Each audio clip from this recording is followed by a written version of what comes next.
attack on him and attack on him. Attack, right there. Attack, right there.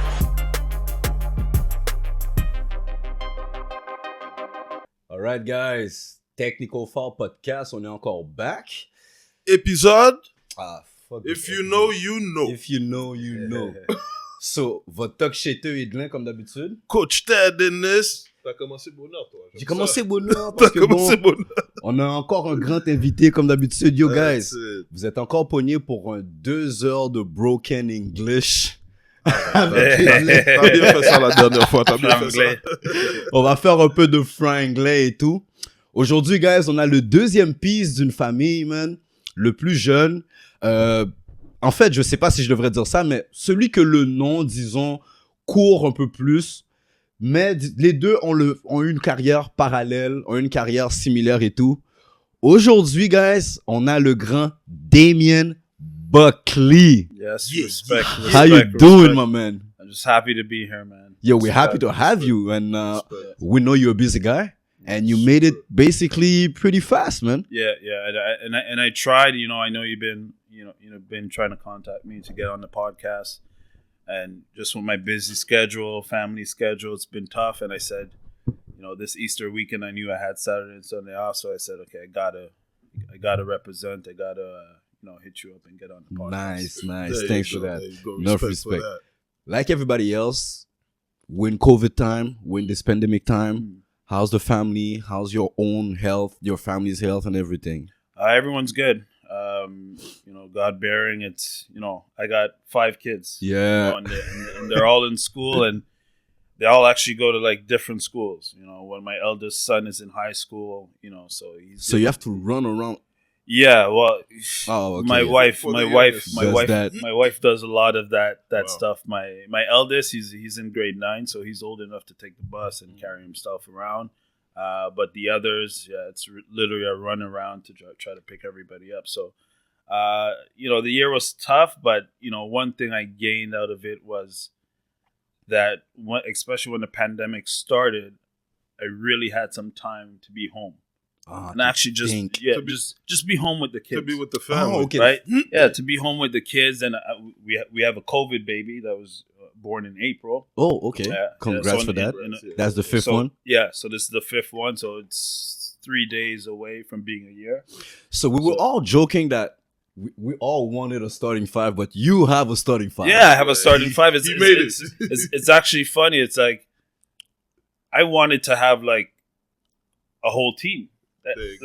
That's how I thought before I had kids. That I just wanted before you had kids. I just wanted a big family. I wanted 10 kids, and but 5. This is it. No, c'est vraiment tough. Let's cut it in half. Yeah, it's really tough. You guys, il vous a dit en français. Ouais. C'est vraiment tough. Ouais. He went out of his way to make you understand. Say that, man. Yeah, some especially growing up in Montreal, like. For me, as an anglophone, there's some stuff I have to say in French. Like, c'est vraiment tough. I never say it in English. It's really tough. It's a punch. It doesn't sound. Yeah, it doesn't hit. It doesn't hit. Because in Quebec, and that's how it's tough. That's how it sounds right. Yeah, it sounds right. So right. That's fucked up, man. For me, that's normal. I would never thought that. That's like normal to me, when you guys hear like Quebecers speak, it doesn't impact you the same way. But the way you're saying it right now, it's like you grew up here, you're part of that society here. Yeah. So for you, hearing like the emotion of a white person, a Quebecer saying, yo, Chris, c'est tough, man. Like you take it to the heart. That's fucked up. Bienvenue à Montréal, bienvenue au Québec. C'est franglais, man. That's what makes us rich, man. C'est franglais. So I don't know if Dwayne, if you speak to Dwayne already about his interview and everything. No, I did not one. I did a great intro for him. Okay. So here's what it's gonna be. So guys, pour Dwayne, je vous avais dit quand j'étais à Vanier, j'étais son number 1 hater. I said that. I was his, and I was. Yeah. I was his number 1 hater. Actually, I was the number one hater of the family. Yeah. There you go. Bang. However, Damian was quiet. Always. Damian was always a Always. quiet guy. Yeah. But I never knew if Damian was trying to help you, but if he was like kind of giving you a little bit of jab at the same time. Because Damian would say stuff that would help you actually. Damien was about tough love. Yeah. He would say stuff. That's that, me, yeah. Let me remind you something. Yeah. One play, I know you don't remember it, but that shit like stayed engraved in my mind. During the AAA trial, I think like the last day before they separated you guys and put Fahad on the team and me on the team, I think I was guarding you full court. And mind you, that's after like a whole week of like not touching the ball, doing crazy stuff. Yo, let me say that in French. Guys, on est arrivé au Kid. Damien et moi, on a la même âge. So, on arrive au cégep à la même année. On a joué notre dernière année juvénile. On est la même année. Ted aussi la même année. So, on arrive tous les deux ensemble. Moi, je sors. That summer, I played for the Quebec team before. Yeah. You played for Sun Youth. So, I'm supposed to be in shape, right? Yeah. He's in shape. So, le trial commence, les gars. Il y a des trucs qu'il faut faire. 10 suicide under 10 minutes and stuff like that. Moi, c'est la première fois. In the East, we run a lot. We do those stuff a lot, but not the same way. Damien, guys, est jamais arrivé dernier dans aucun de ses exercices. Moi, je suis en train de tenir mes poumons dans chaque main. Yo, le gars, il run. Puis tout, il arrive premier, puis il est un peu comme Manix, lui. Son chest, c'est comme ça, là, tu comprends? Fait, il arrive sur le baseline, puis tout le monde est comme, tu sais, les genoux, puis tout. Puis tu vois, lui, il est encore up. Il est up. Puis t'attends juste, comment ça s'appelle? Andy Scream. Guys, get like Damian. Do it like Damian. You gotta be in shape like Damian. What did you do during the summer, guys? And I'm like, what the fuck? And then we have that last scrimmage. The scrimmage before last, basically. I'm guarding Damian. I think I said that story during your brother's interview. I'm guarding you. You going up the court. Yo, to me, I'm fucking breathing in your mouth like I'm breathing on you like I'm in your shorts. Yeah. That's in my mind and I'm tired as fuck. The guy's dribbling the ball. Relax. Le gars est vraiment relax là. Puis moi, je mets toute ma pression là. Run and jump. Let's go. I want to make the team. Il me dit, relax là. Come closer. Guard me closer. Guard me tighter. I'm like, are you messing with me or are you for real? For real. I don't know if you remember like that. in your mind. Is he serious? Is he serious? But I knew he was on the team already. Like, even though that's his first trial, I knew because everybody made trials before. You know when they separated some people and then they wanted to take a look at 2 or 3 guys they're not sure of. But that day, that particular moment in the trial, it stayed in me and I'm like, was he helping me? Was he telling me something like, in order for me to do better, to be on the team? Or was it just like showing me that, yo, bro, your defense just not tight? Your defense sucks. You know, for me, like, I don't remember the story, but I would have to say it was to help you. Yeah, because your demeanor was like that. Yeah, but like you're not making fun of him. Yeah, like me and Dwayne are different on the floor. Yeah. Like Dwayne will say something and it's like, it's going to hit you. Like he's trying to disrespect you or he's trying to say you're not good enough. Moi, là, c'est jamais ça. I never get involved with, I'm better in a game. I'm so focused on winning, next play that all that stuff doesn't matter. Trash talking is like a side. Trash, that doesn't matter. At the end of the game, if I score 20, if I score 5, if I have a good game, if I have a bad game, est-ce qu'on a gagné? That's it. C'est tout. Team effort, that's it. But all that, because I'm going to bring you back to my man Ted, just like everybody, you need to get your questions we're right. Just started, But that was just an intro to say, Yes, I was a hater, basketball hater. Let's get that clear also. That was a big difference. And I think a lot of people take the difference between both of them personal. Yeah, no, it's not personal. If we get off the court, like, remember when we were in the Jigs and we had that DJ that used to play reggae all the time? Yo, I was one of the only Haitians that was really big on dancehall, you know? Nice. I didn't understand shit. Always been. I didn't knew what they were saying, but yo, if I could say, yo, bumbo clap 2 times into the song, I'm good. That's it. So because of that, I had, and you had the bond. Not the bond, but Dwayne and I were more of the same as position-wise, game-wise, and everything. So the competition was always me and him, me and him, me and him. Yeah, for sure. Whereas Damian basically always kept to himself. No, but Dwayne said it. Dwayne said, I'm coming to get your food. Yeah, exactly. So already that's 2 different demeanors. And you know me, I'm the same way. Right, but Damian was like, it was all, you know, when you already know, like, my position in disco for this team, do whatever you want to do. Basically, that's what it is. That's what it is. Make sure you play ball. Whatever name, like, I don't know. In those times, I think the only guy that could have came and maybe you would have sweat a little bit would have been Pierre. I think that's the only guy. Yeah, and that happened. Sun Youth. That happened the year before at Sun Youth.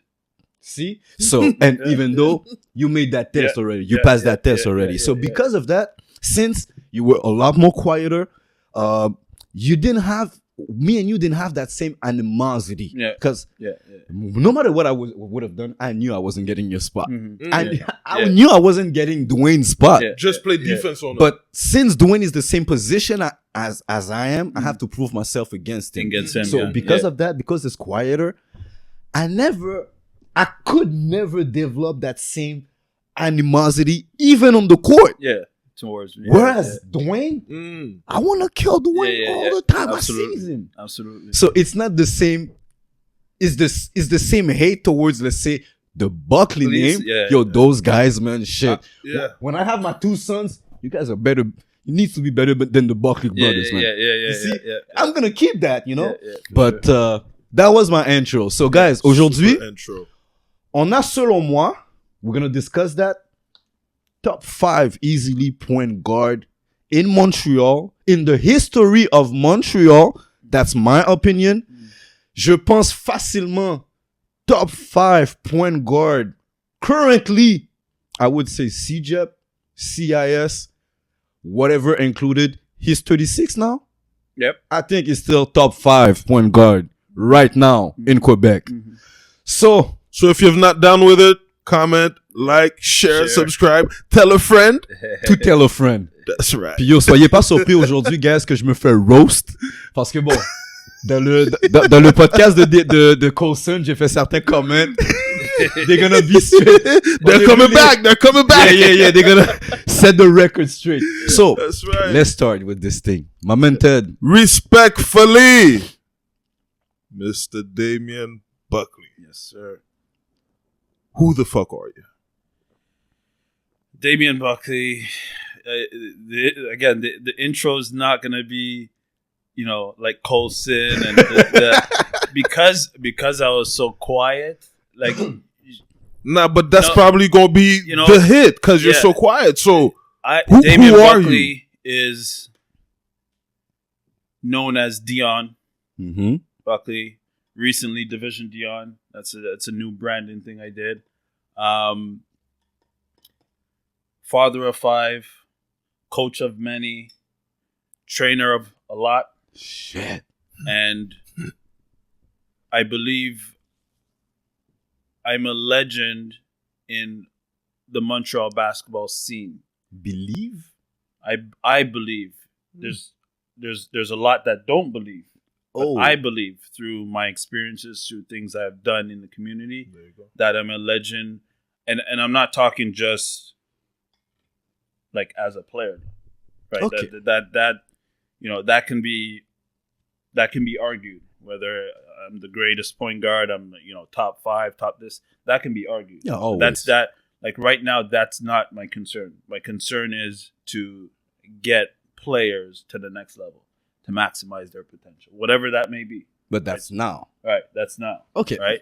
So let's backtrack a little bit because your brother came a couple of weeks ago, so I asked him more personal questions towards your family, how you guys grew up and everything. And you guys are like a year and a half apart. Right. So you basically have the same upbringing. So Absolutely. we're not going to get back to that. However, we still need to know your perception of basketball growing up and why did you get into it? Because Dwayne is one thing, but you as a little brother, right now, that year and a half apart is nothing. Yeah. But when you're three and the other one is 1.5, or one is 5, It's a big difference. it's a bigger difference. Yeah.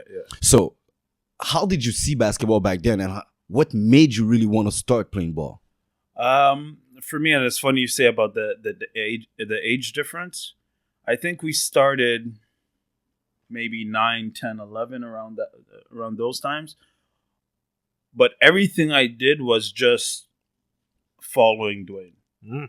C'est vraiment juste... Not even asking questions. Non, c'est... Il fait I'm just ça. sticking the big bro. Oui, il fait ça. Je fais ça. Il fait aussi. Shit, okay. Exactement comme ça. You know, so like when we started in something we called a co-op. Mm-hmm. I don't know if you heard of Oh, it. we have that too Walkley, here, yeah. right? Walkley Street, at the end of that street was the co-op. Mm-hmm. Okay, so it's public housing. There's a lot of crime and all that stuff going on there, and there's a lot of community kids there. And we started to just go outside all the time, play baseball, hockey, street hockey, tag, everything, just outside. And for me, Dwayne started playing basketball just through, meeting guys on the street. Mm-hmm. But one reason that I followed, and I don't know if this guy remember, I don't know if you guys know a guy named Gavin Musgrave. I do. Gavin Musgrave played at Vanny too. Yeah, you had at Vanny. So on my way to school every morning, right, there used to be one player on the court all the time. Gavin. Did he have the big fro back then? Yeah. He had the fro. Mr. Come, those courts where it's just gravel. It's not even a court. Yeah, it's not even a court. There's no mesh. Yeah. The rims are 12 feet, not 10, because it just. And il est toujours là. And I looked, and I always look. Every time I walk by, I always look. So shout out to Gavin, because that's one of the guys. The scrimmages during the summer before our first year at Vanier. Yeah. Gavin used to murder us. Yeah. You included, bro. Yeah, so used to murder us. So the story you said about me just running, that's when Gavin is 10 times. Wow. 10 times. Like he can go double, and he'll just be like nothing. Yeah. Right? So shit. I think that mental note of just walking to school and looking and seeing him every single day. And I never said anything to him. Just walk by, see I looked, and go to school. Then Keep seeing him. Yeah, so when Dwayne started playing basketball, I was like, okay, this is what I'm going to do. And I'm going to do exactly what he's doing over there. Right? So it literally just started like that, just following behind my brother and just seeing Gavin, seeing that ball, shooting every single morning. And shout out to Gavin. This is before school. So without even knowing, Gavin he installed it. He installed certain work ethic. He installed that without. He doesn't even know. He was just playing, leading by example. Yeah, he's just playing, and he's again, inspiring without trying to inspire. And this is how you hear all these inspirational stories. Like 100%. No, I seen that. So like for me, that's a role model there without he's not even knowing. Yeah, I had to ask that question because we asked that same question to Dwayne, and he didn't mention. And I know he knows Gavin. We all know Gavin, Yeah. So, I'm never gonna forget Gavin. If you play on Gavin's team in any like scrimmages at Vanier, you win. Yeah. You just run in front of him. Just run in front of him. He's like a 6'2", 6'3". Yeah, I know Gavin. Gavin. Go. Gavin, shout out to you. 100%. Yo, my English is broken, bro. Help me get it better. Come on that seat. Yeah. Come on that seat. I went to basketball training about 2 years ago. I think you were there. 2-3 years ago at the JFK. Yes, yeah. So, Nice, and Gavin was there also? Yeah, he set it up. Yeah. He set it up. Oh, okay, so shout out to him because he's doing a great job with the kids. Definitely. So, yes, that's important because that particular situation made an impact for you, but that same impact, maybe Dwayne was in the same bus as you every day, taking that same walk. He probably didn't see the same thing. He's seen it.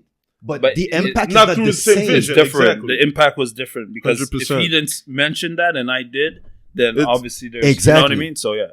So, after that, you both started playing ball and everything. But one thing that he mentioned, and I kind of knew because I was at Vanier with you guys, but I didn't think it was always like that. In my mind, there was a time that he was going to be the one to teach you. He was going to be the one to, he was the one you were looking up for and everything. But he said, on the first day you touch the ball, the first day you touch a hockey stick, first day you do everything, you're already better. Yes, and that's but it's that, and that's why I don't try to get involved with I'm better, because for me it's just a God-given talent. It just came natural, and Dwayne's right. I pick up a hockey stick, I'm the best hockey player. I pick up a baseball bat, I'm the best baseball player. Right? You just get it. I just started playing football. I can play football. It's the same thing for basketball. I just started playing basketball, and then just the smoothness, it just came to me. It was just everything was natural. Right. It's not like I had to go out there and get a trainer and train and all this ball. Yeah. I just had it. It came easy. Yeah, it just came easy. So again, like, it's God that gave me the talent, and then I just with the proper work ethic. Yeah, I just used it how I used it. But I think Dwayne had to work a little bit more. He had to work to be good at basketball. I think he was gonna be good no matter what. Good to a certain level, he had to work more. Yes, that for sure. But because sometimes when people listen to the podcast or look at the podcast and we mention some names, they tend to forget that we are comparing those names to other big names. Yes, exactly. So it's not like I'm comparing you to some. Yeah. So to me, Dwayne, without any training or anything, he would have killed it in any high school. But if you want to get to the other level, get some recognition, be seen as leave your mark in history, That's maybe the work he had to do a little bit more than you. For sure.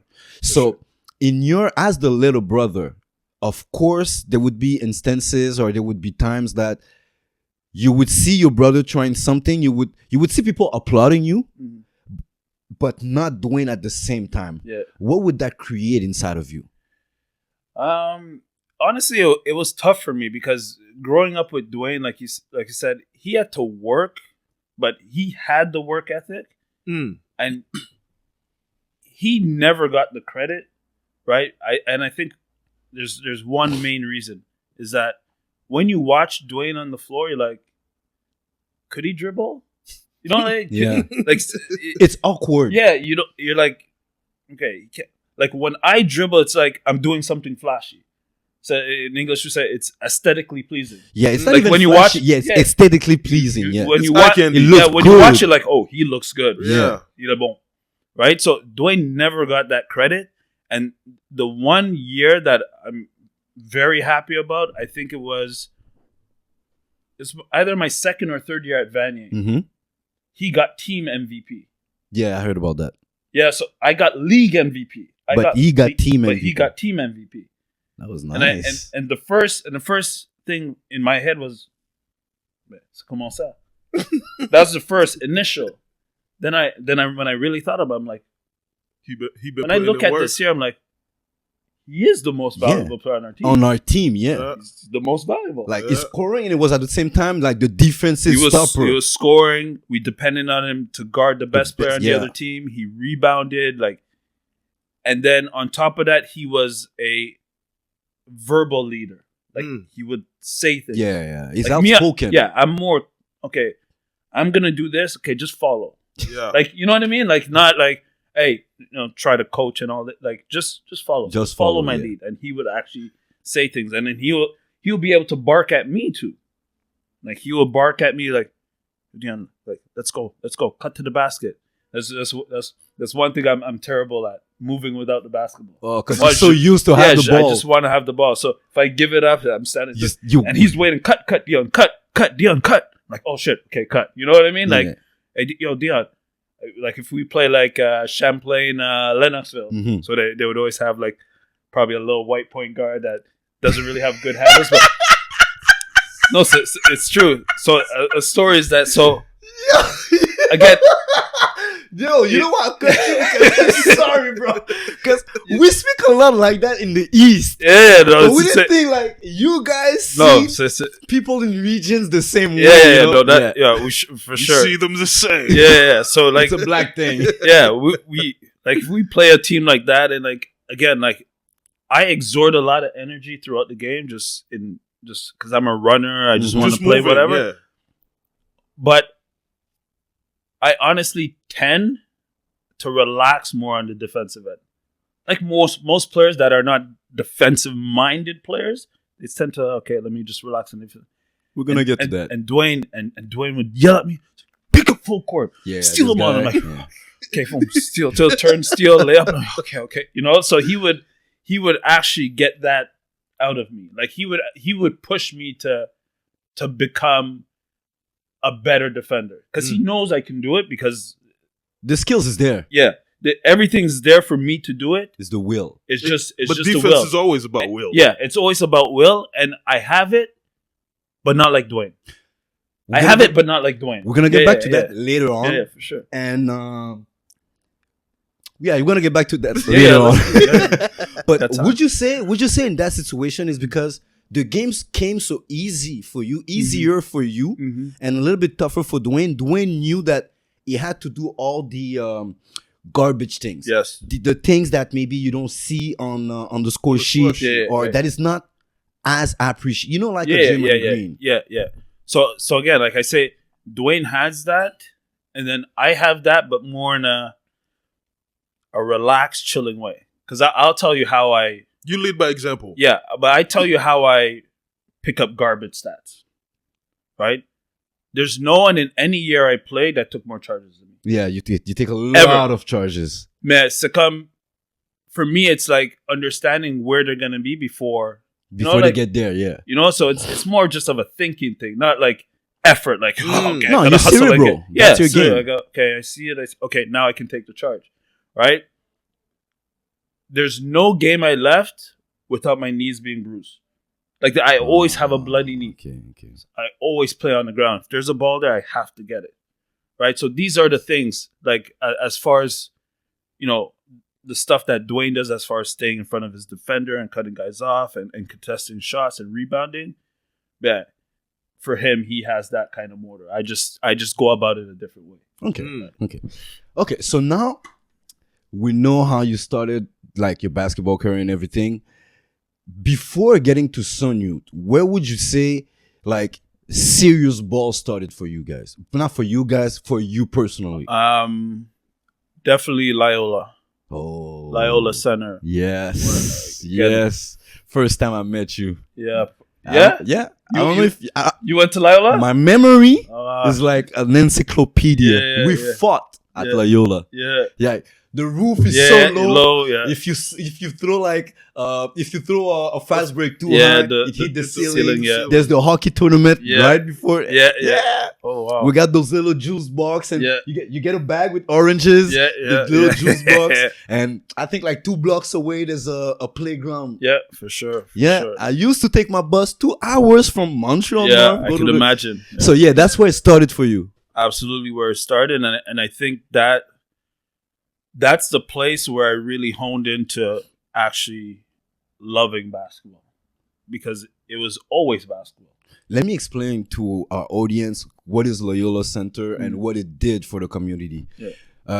Basically, les gars, comme à la fin des années 90, je sais pas si ça existe encore, mais à la fin des années 90, c'est plus dans l'ouest de Montréal, il y avait un centre communautaire qui était orienté vraiment vers la minorité, les minorités visibles, les multi-ethnies, donc noirs, arabes, whatever. En majorité, c'était les gens des Caraïbes qui habitaient dans ce coin-là. Donc, c'était un centre qui leur permettait d'avoir de l'aide aux devoirs, d'avoir des sports, des cours de musique. Il y avait des cours de théâtre aussi. Puis, il y avait à peu près 2 ou 3 gros tournois par année pour du mini-basket. Aller jusqu'à cadet à peu près. Mini-basket, Benjamin, cadet. Puis, every weekend, il y avait comme... Ils ont fait leur propre ligue. Puis c'était... Tu jouais des matchs interleague. Ils vont former plusieurs petites équipes, puis tu joues des games à l'intérieur de ces petites équipes-là, every weekend. Puis pendant l'année, il y a des gros tournaments. Moi, j'allais dans les gros tournaments.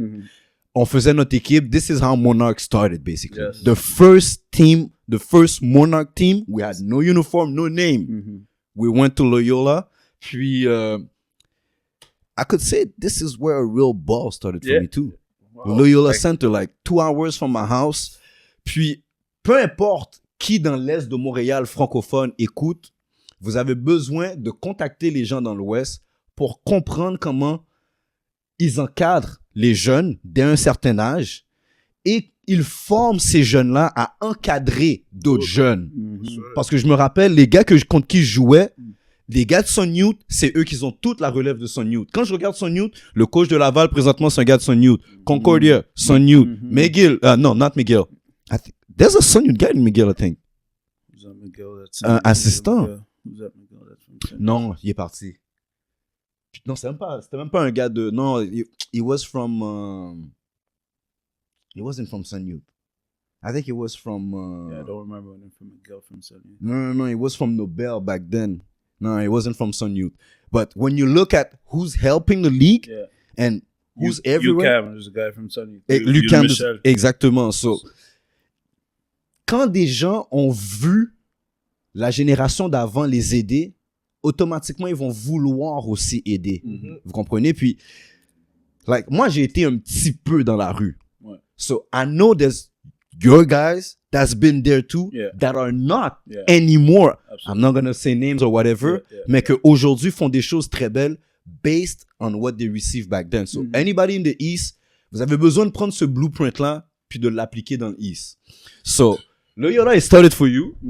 And c'était quoi? C'était pour quelle équipe? Parce que c'est déjà un city team. Was it already like a civil team or mini basket team? Yeah, it was a novice mini team, but we would have different sectors in what we do. So we'll have our teams where we'll have practices. But the great thing about Loyola is that every day you would have something. Yeah. No matter what. So we would all, because I lived at the end of Walkley, we would all just walk up Walkley. And then as we're walking, all the kids are just starting to come in. Right. We'll walk down fielding, more kids come in. So we end up just a pack of kids getting to the center, and we all get in at the same time. So it's either you have practice or the inner city league. So you have Monday league and you have Wednesday league. Okay, Monday league's for the younger kids, and Wednesday league is for the older kids. Okay, and us younger kids, we couldn't wait to sort of get drafted to that. Wednesday league. Because what happens is when you get drafted to that Wednesday league, those older guys are still playing. It's just I'm coming in as a younger kid and I got to feel my way. It's exactement comme la NBA. Yeah, so you feel like you have veterans and then you come in and you have to prove yourself. You got to prove yourself. You got things are so. I think that kind of structure helped kids that went to Loyola moving forward. Because we always had that sense of, okay, we're good. Okay, we got to start back, get better. You know how the system works. Exactly. Always got to get better. Yeah, always got to get better. I'm starting from a point where I was the star. It's like I'm regressing. No, you don't regress. But you have to prove yourself. Yeah, exactly. Get to the level, or get to the next level. Yeah. So that's a big point, I think, because us in the East, a lot of us got to CJEP, and we don't. When you leave high school, most of the kids we were starting our schools. You see, let's say not the first day of trial at Vanier, but let's say Thursday and Fridays. Everybody in the gym averages at least 20, 25 a game during his high school career. That's not gonna happen like that during CJEP. Even in that particular trial, there's a guy. You just try to drive on him 5 times, he stopped you 5 times. Yeah, exactly. So it's different. Yeah. And a lot of us hit a wall because we were never used to, you know what, start from a high level, get all the credit, and then start again, prove yourself from the bottom again. From the bottom, from the ground up, and get to that recognition again. So all of us, me included, when we first had varsity for the first time, we get cut for the first time, we get benched for the first time, it's not my fault. Yo, the coach doesn't love me. Yeah. The coaches, at that time, I'm not mature enough. Yeah, to realize. I hate the coach. It's on the coach. The coach hate me. I think that's the first time I'm hearing that from a guy my age in that perspective. Because, like me, it was the opposite. For me, it was never coach. It was always something I did. That's how it was always. You messed up somehow. Simon, how do I, you know, so like even when people say, okay, you never won a championship at Vanier, c'est pas Andy. It's on you. It's on me. It's on me. It's on Dwayne. It's on Colson. It's on Pat. It's on all the players of us. playing. It's on the players. Mm-hmm. So that was always my mentality. But I think I was some of the coaches at Loyola and growing up in that system. Right, I had to realize that quick. Mm-hmm. Right, so that just stuck with me throughout my whole career. It was never anybody else's fault, but mine. But your own. Yo, if I had that mentality, I think my career would have been way better. Yeah. Example at Vanier, I didn't understand that at the time I was immature. I didn't understand the whole situation. To me, shit, he doesn't like me. I don't speak English. Like, he doesn't like French people. Everything's against you. Everything. I'm not from Sun Youth. Exactly. It's all of that is playing, and to me, it was never me. Because I'm from a situation where I'm home. Where you have always been the best as well. I'm always the best. People call me. I have to refuse to play in certain teams. They pay me to play in certain teams. And I was one of the only guys from the East in our age that would get calls from guys from the East to play, from the West to play. Because I would play with Rashid, I would play with Maurice sometimes. Nice. So in my mind, when I come back in the East, I'm a king. So when I get to Vanier and I'm like, at some point you know what's going on, and you see, okay, there's James Lee, there's Fahad, but why are they putting Fahad in front of me? Like, why him on a team, me on another team? Like, you kind of know those stuff. Yeah, exactly. But you're so not used to people telling you need to work on this, on that, in order for you to have that, to get to that level. Yeah, for sure. When you get there, it's like a double slap in your face. You don't know how to react, especially when you're like 16. So I think in your area, the way that you guys were, comment on dit encadré, man? Brought up. No, pas brought up. Yeah, I would say brought up. The way you guys were brought up, basically, are the people that were around you. Yeah. I have the impression that with the background they had, like the Trevors, the Wayne Yearwood, the Peter Walcott, and all those guys, with the background they had, I felt like they had a lot more knowledge to give you towards the future. Whereas our coaches were thinking about winning now today, like right now. Okay. So when we look at the development itself, most people that went D1 were people from your neighborhood. Before, for sure, back then, But even now, it's now we have more French people because we have more people like you that spreading fuck that the language word. things, you know? Exactly. We're just gonna work with everybody. Exactly. So anyway, let's go back to your career. So Loyola, the real love for basketball competition started. So after that, high school, you get to Wager. Describe a little bit like your whole high school career. Not Sun Youth, only Wager. You know what? Like my high school career at Wager. First things first, I did not want to go to Wager. So just why? Dwayne was there, and then I just. Where did you want to go? I wanted to go to a school called Shad. Okay, I know the name. Of Shad. Yeah. Because I always, like, Wager was the place. And I always just wanted to go somewhere different else. And sort of build that to become what Wager be on your own. Yeah, just like, be someone who can compete against the dynasty. The dynasty at Wager. Anyways, that didn't happen. Parents wanted me to go to the same school as Dwayne. So I went there. And again, 5 years, 5 championships, all the inner city kids that went to Loyola, and even kids that around the surrounding areas, because Uyghurs in a Jewish community, Yeah. called Côte Saint-Luc. So they would come, yeah. So we would go down there, but then kids from LaSalle, kids from downtown Burgundy, used to come to Uyghur too. So now we have the best from all these neighborhoods all on one team. You know what I mean? So it was fun. I mean, I probably lost 4 games in my whole career at Uyghur, but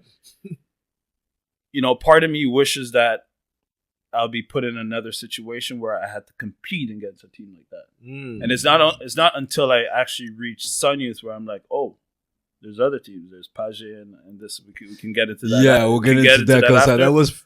But basketball wise, it went well. We had my same coach at Uyghur was my same coach at Sun Youth. Pat was at Uyghur? No, my first Bantam coach. Okay, Bantam coach. Robert Ferguson. Yeah. Right, Robert Ferguson was my coach at Uyghur because he was working at the school, sort of like as a social worker and whatever. So again, back to the mentality is that he's our coach in high school and city, but he was so strict. Like we had no time off. It's like recess, study hall, lunchtime, study hall. Right, you're late for class.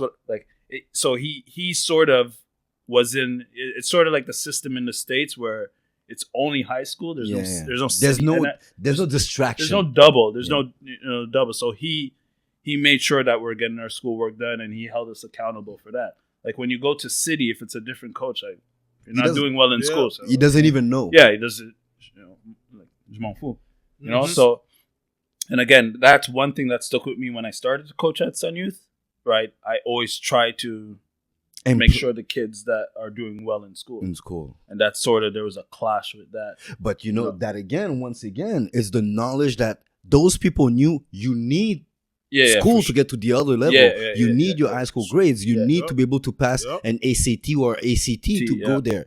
100%. Whereas in the East, I need my banners. I need my championships, So now you get to the fun part. You get also to the tough part. Sun Youth. Sun Youth, how did you... Dwayne was there before you? No, went at the same time. At the same time? And I didn't ask Dwayne that, but why did you guys go to... How did you guys get to Sun Youth? Just from friends, word of mouth. And I know to this day, the 2 people that told me to go to Sun Youth. And one I'm still very good friends with now is Fareed Charles.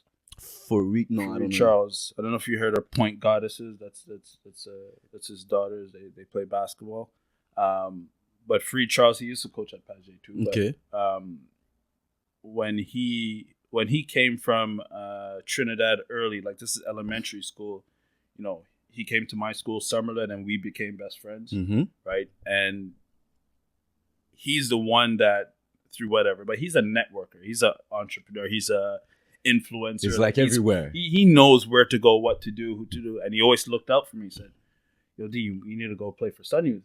So I'm like, at that point, Loyola started to dwindle down a bit. You're getting a bit older, so you got to move on. So I'm like, he's like, yeah, come to tryouts on Saturday. So I go to tryouts. So most of the players from Uyghur are there. All my players from Uyghur are there. And again, guys from all the community. Because now Sun Youth is like in the Outremont area. And, so some East End players come. Also, So now I'm seeing different kind of players. So I think that's one of the first times I'm like, well, I'm not the best player on the floor. I'm fighting to make the team. So at that point, that's how I feel. I don't know what the coach was thinking. He feels like for sure he's going to be on the team, but I felt that I had to fight to make that team. Okay. And again, I don't think I was a starter or anything, but that's really where everything sort of exploded at Sun Youth, because just the competition within the team itself and practices was just insane.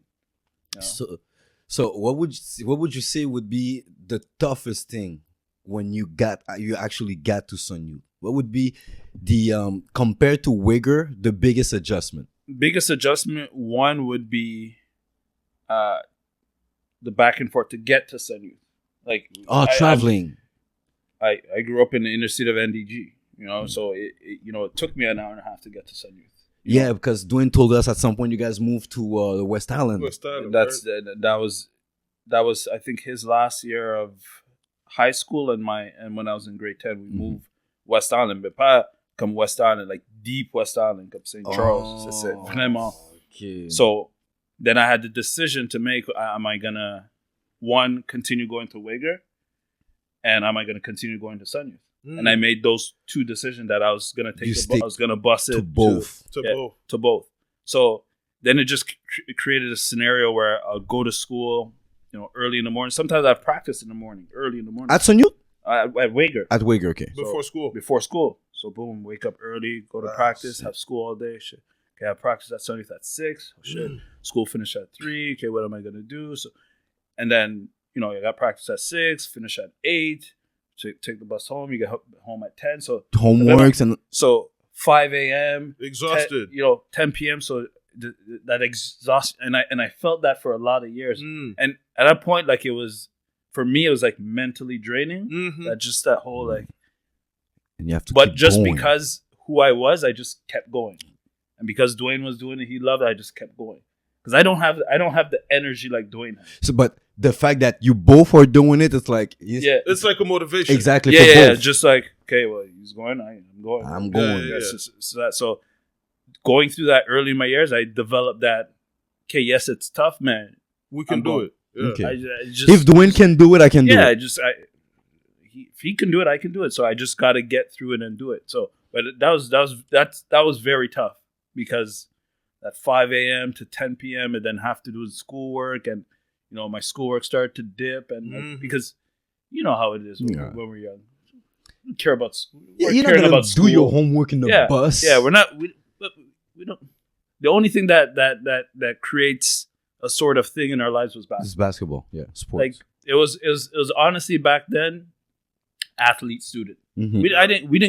We didn't understand student athlete. No. Not until later we understand. Not until I stopped playing. Actually, I'll tell you my story in university. Same thing. I never understood student athlete until I was finished. Fact. Same for me. Same for me. Right. So now I'm coaching and I'm training. Now I'm trying to get the kids to understand again through my story, because there's a lot of things academically that didn't work out that made my choices for me. Reason why I stayed in Canada. Reason, you know what I mean? Reasons why after I finished university, I didn't graduate university after my 4 years. I just stopped going. And I'm like, well, there's a point after that between when I stopped going and 4 or 5 years. I'm like, yo, what am I doing? You were there. You spent time there. I was considered one of the best basketball players. I was MVP. I was one of the top youth sport players.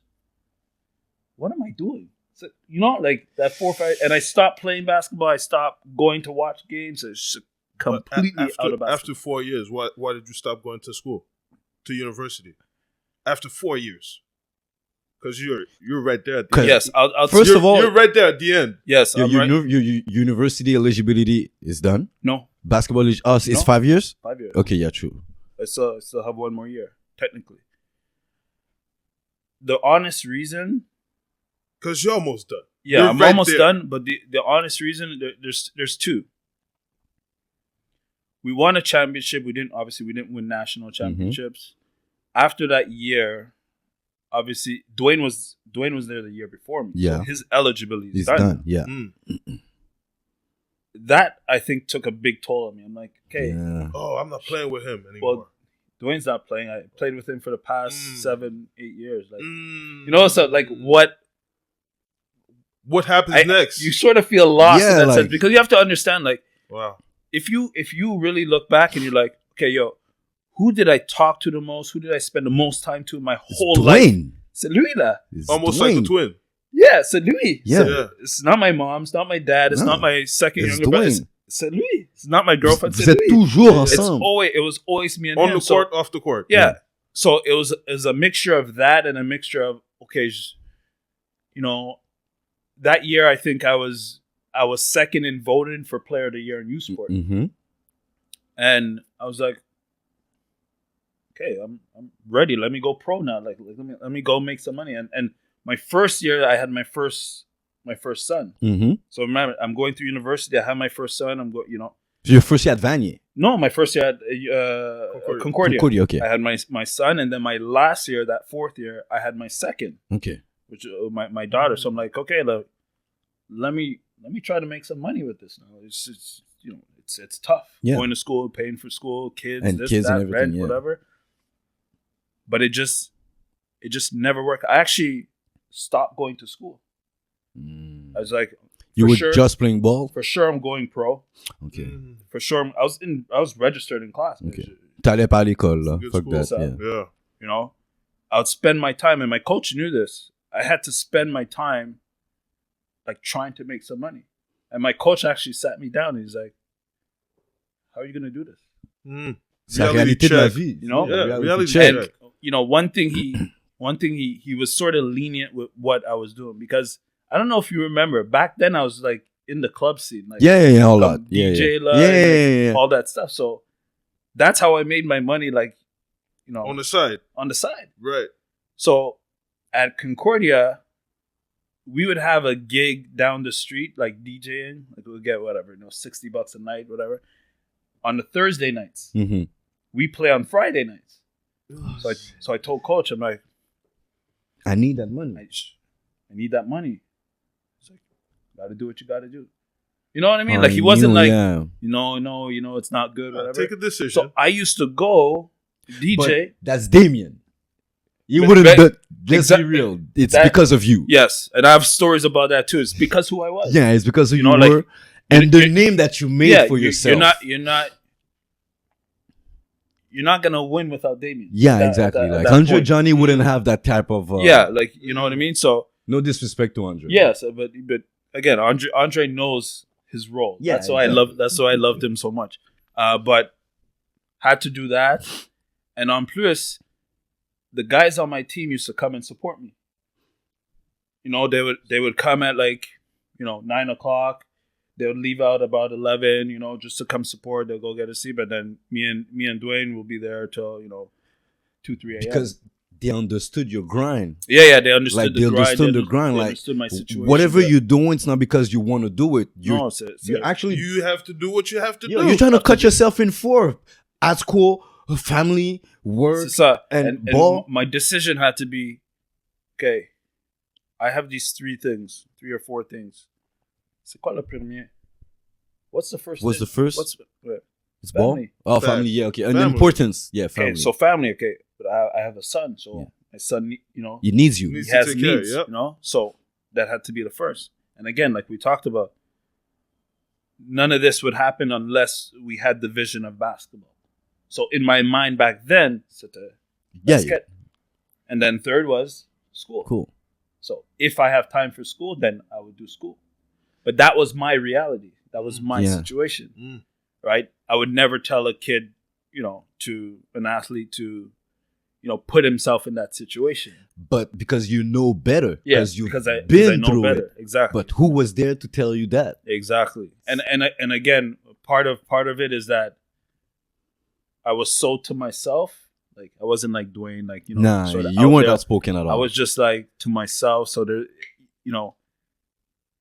most people just think, okay, he's good. He's good. He doesn't need our help. Yeah, he's good. He's solid. But there's a lot of things that just goes in your mind. that just happens. It's just a lack of trying to find out information about how this works. Shit, man, you're saying those things, and I used to see you at school. I had no idea that all of these things. You walk around like I said. You're not exactly like Dwayne. You keep to yourself a lot. A lot. I remember the only moments I would have interaction with you was when I was with Jackie and you guys were doing like error alerts and stuff like that. But me and you are the same age. We were supposed to be like, I was supposed to be tighter with you, but you're someone, that new mentality, no new friends. I feel like you were like that since since 11. Like, So because even to now, because like, my friends was Dwayne's friends. Yeah. They were not it was never like. So you never really had friends. Like, no, like even you just They became your friends. Came along. And looking at it now, like all the guys that were in high school in my grade, I'm not really close to. The only one is Fareed that I told you about. All my good friends were Dwayne's friends, a little bit older. Yeah, Negus was in his, so it was always them because I always hung around with him, right? So, but I never had like that. I want to look, let me go talk to Edler. Nah, you weren't like that. Nah, you know what I mean? Like I'm just you weren't like that. You kept to yourself. If you talk to me, okay, we'll start talking, and then it was like back then. It was like sort of this awkward, like you're not the conversation starter. I'm like say hi, bye, and then that's it. Like it's for real. Like, you know, like, hi, bye. Like that's it. They were like a trio coming from Sun Yu. They would it would always be Dwayne, Paget, and Damian. Yes. Paget is more the people person. Yes. Paget knows everybody. He had no choice. Yeah. But he knows everybody. But there was reason. But not only knows it, like he for me, even Paget now, like he knows everything. Yeah, like he's everything 72. about everything. Yeah, this, like, and then he would talk to me about like cryptocurrency and all this. I'm like, what's that? Right. Paget knew stuff. Paget gave me a full class about how the ACT worked. Yeah. Like he gave it to me like almost in French, bro. Back then. Yeah. And that was me. I'm not gonna say everything, but it was me, Coulson, Paget in a back alley. Yeah. Okay. So he gave me a focus. So shout out to Paget. Yeah. But those three were always together, and you would hear them laugh so loud. Yeah. But as soon as you walk in, Dwayne and Paget are still okay. Dwayne, you would always see Dwayne. That's his thing. But you would see Damian on the side. Quiet. Yeah, that's it. Hi, bye. Yeah, that's it. Yeah. Hi, bye. That's it, bro. We wouldn't talk more. Yeah. But I'm even surprised to see how right now you're pretty comfortable. No, it's just like because I didn't knew that about you. Yeah, I'm definitely different. Like compared to now, CJ? Yeah. I would approach people, talk to people, get into conversations. Like I'm completely 360. Back then, it was just a shy guy. Like everything was just behind what Dwayne did. Keep to yourself. Dwayne will even fight my fights. Was it because you had some self-esteem issues, or you didn't believe in yourself? Yeah, seriously? I would say so. 100%. I would but say so. How, bro? Then, everybody sees you and put you on a pedestal since you were young. It just like I never felt that way. Like I said, going into Sun Yu tryout for the first time, I really thought that you were the best. best. Was like between that last cut, like you had Vanny and Fahad and Edlen. Like I was like, yo, it's me. This is me. Like I might not make the team. They might take Dwayne and not take me. Like you know what I mean? Like that's how I felt. But I don't know. It was just that's how I felt. I always felt scared and sort of like shy and all that. As a youth, and I just that's just how I was. In my mind, it was more like I sees it as you were feeling like too high for most people. Yeah. That's how I felt. So you would walk like in the sport complex. You would go see your girlfriend back then, stay with her, then go to practice, and that's it. Exactly. It's like I don't mix with you guys. That's how I felt back then, and in my mind also, he's a Buckley. Yeah. So you're already hating. It's like, I'm already hating. Yeah, exactly. Scala. Encore, But that's I never wanted people to look at me like Segala, man. That's why I sort of try to like stay in your lane. Let me just, you know what I mean? Like I wanted to be likable. I didn't want anyone to think that I'm the best or whatever, because I never felt that way. You know what I mean? Shit. And I never wanted people to look at me like, oh, he thinks he's the best. Yeah, I had to bring you here today because for us in the East, in our mind, a lot of people think like you're the most, comment on dit hautain? Like conceited. Yes. The most conceited guy ever regarding ball. Yeah. Especially as a point guard. Yeah. Point guard is a conceited position, basically. But that's itself, you don't talk. Yeah. You like the way we perceive you, and we're French speaking. Yeah, exactly. Already there's a barrier. Yeah, so when we look at you, and it's not that you don't talk, you don't smile. Yeah. Back then, this guy wouldn't smile. Straight business. And that goes now. Like even just like family stuff. Like even my wife's like taking a picture. My wife likes to take pictures, and it's always it's a dying joke that I never smile in pictures. Straight face. Just like mean mugging. Normal. Just like like it doesn't, to me, it doesn't, like, it's like fake to me. Like, because there's nothing funny, and now you ask me to laugh to do that. Like, even, it's funny. Even my kids, like, they're like cheese, and they have these big cheese. I'm like, just be normal. I want to see a normal picture. If you want to see me smile, just catch me in action. Right. Okay, like sort of catch me in action. But these are the stuff I think about in my crazy head. Like, everyone smiles in a picture, and I'm just like, okay, let's go back to your own experience. Yeah. Because there's a lot of things we're not going back to because we had Dwayne. Yeah, and exactly. It's like you guys are almost c'est à moi. You guys are. But one thing I think that's important, and I learned a lot when I've interviewed Dwayne, is the okay. When you guys were coming back from your tournament in the States, you guys were supposed to come play my team at the at UQAM Festival de Montréal. Okay. So we were waiting for you guys. I think it was like the game was supposed to be at 11 in the morning or 12, something like that.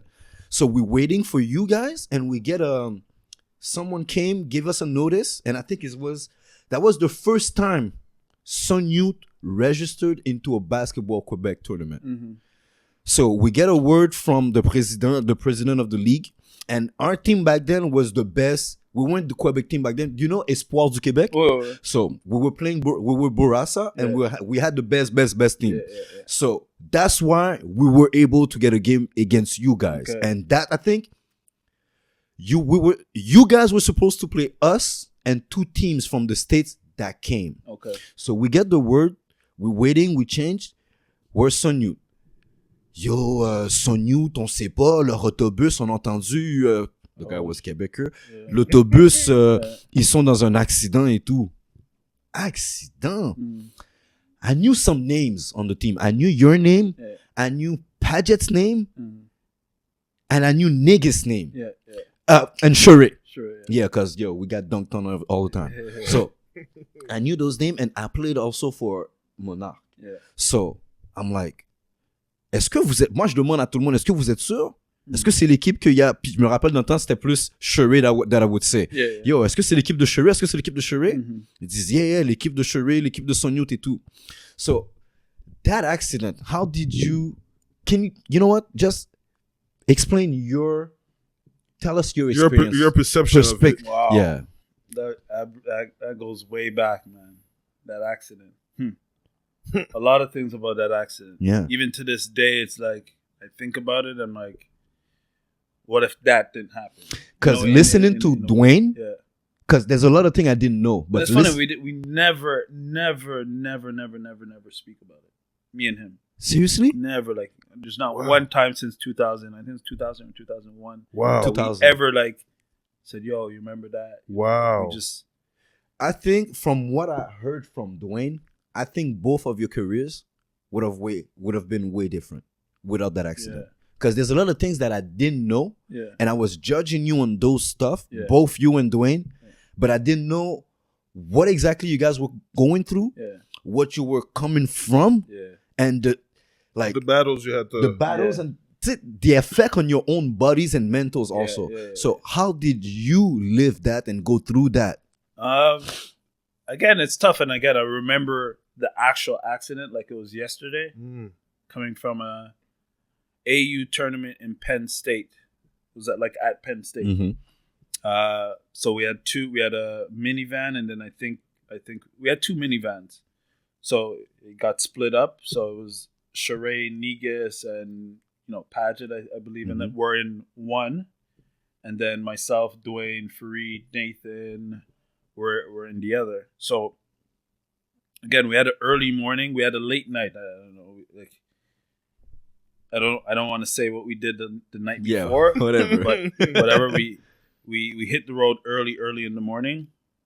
I guess driver was tired, but again, driver was tired from what happened the night before. And I want to say this: he wasn't in there. He was just the driver. Like we went out, we had fun. Yeah, whatever. but he was waiting but for you. He actually guys. came to pick us up. Like so, he had to pick us up, bring us okay. back, and then we hit the road. And he was young. Or I think our driver was 18, 19 years old. Oh, okay. Yeah, he was a young, and we hit the road. And you know how you guys know how it is when you're tired and you hit the road. You hit the road. First instance, probably an hour out. A few hours out. I guess driver fell asleep at the wheel. Right, car shifts over. Right, boom. We all wake up. Everybody wakes up. Yeah. Like boom. Okay, wakes up, gets back. Normal. So we're driving. Like again, we're all tired. So boom, back to sleep. Back to sleep. Man. Boom, sleeping. Next time, car. And there's over. not another adult in the car. No. It's a van basically. Yeah, so it's a minivan. One adult 7-seater. and the rest of the kids. Yeah, 7-seater. So next time, fall asleep again. Vehicle swerves. Wake up. This time we knew it. Like we knew Flip that. in the ditch. Say it. Like Yeah. woke up. Boom. And then I hear. I don't know if it was. I think it was my brother saying, "Fuck Jesse, man." So the guy. Yeah, qui comes to conduit. me, "Fuck Jesse, man." After that, boom. I'm looking straight ahead at it. Boom. Blank out. Blackout. Right away. Boom. Whoa. Out. From what I hear, because I'm blank out, so I don't know exactly what happened. Apparently, car went over Rolled 7 times. Ooh. So me and Dwayne were in the back seat together, no seatbelt on. So we got ejected out the back seat. Boom, out the back seat. So I have a big scar here. Yeah, that's the scar. So I have Yeah. the scar here. Boom, through the window. Wow. Boom, I guess tumbled on the ground. Apparently, what I heard, Andre Johnny told me that he had to take the hood off me and my brother. Like the back fell off and it was on us, so he had to take it off. And the moment I woke up, it was like suis fini. Like I couldn't move at all. Yeah. So I'm on the ground and I'm looking. That's all I remember. I'm looking to the ground. And you're paralyzed. Yeah. At the moment. Yeah, I'm paralyzed at the moment. Can't move. Nothing. Can't move my neck, and I'm literally just looking up in the sky. Just And like for me, how I thought about it, I was like, I gotta fight to breathe to save my stay life. up. That's Yeah. it. That, like I couldn't move. If I can't move, That's I gotta the breathe. only thing I can do is breathe. And it's like come, like Wow. just, like so I Keep breathing. my mental, my visual is just laying there. I can't move. Just breathe. Yeah. Wow. Like that's my own. That's my only thinking. Waking up and just seeing that, and again after that, obviously went to the hospital. We were hospitalized. Me and my brother were the only 2 hospitalized for a week in New York. Like we had to stay at the hospital in New York. Because you guys weren't ready to travel We yet. weren't ready to travel. Because of the ribs and everything. Yeah. So I believe all our ribs were broken. So is it just the ribs that were broken or the rib cage itself was affected? You don't know. See, You don't remember? Point, I'm like, Yeah, you're a kid.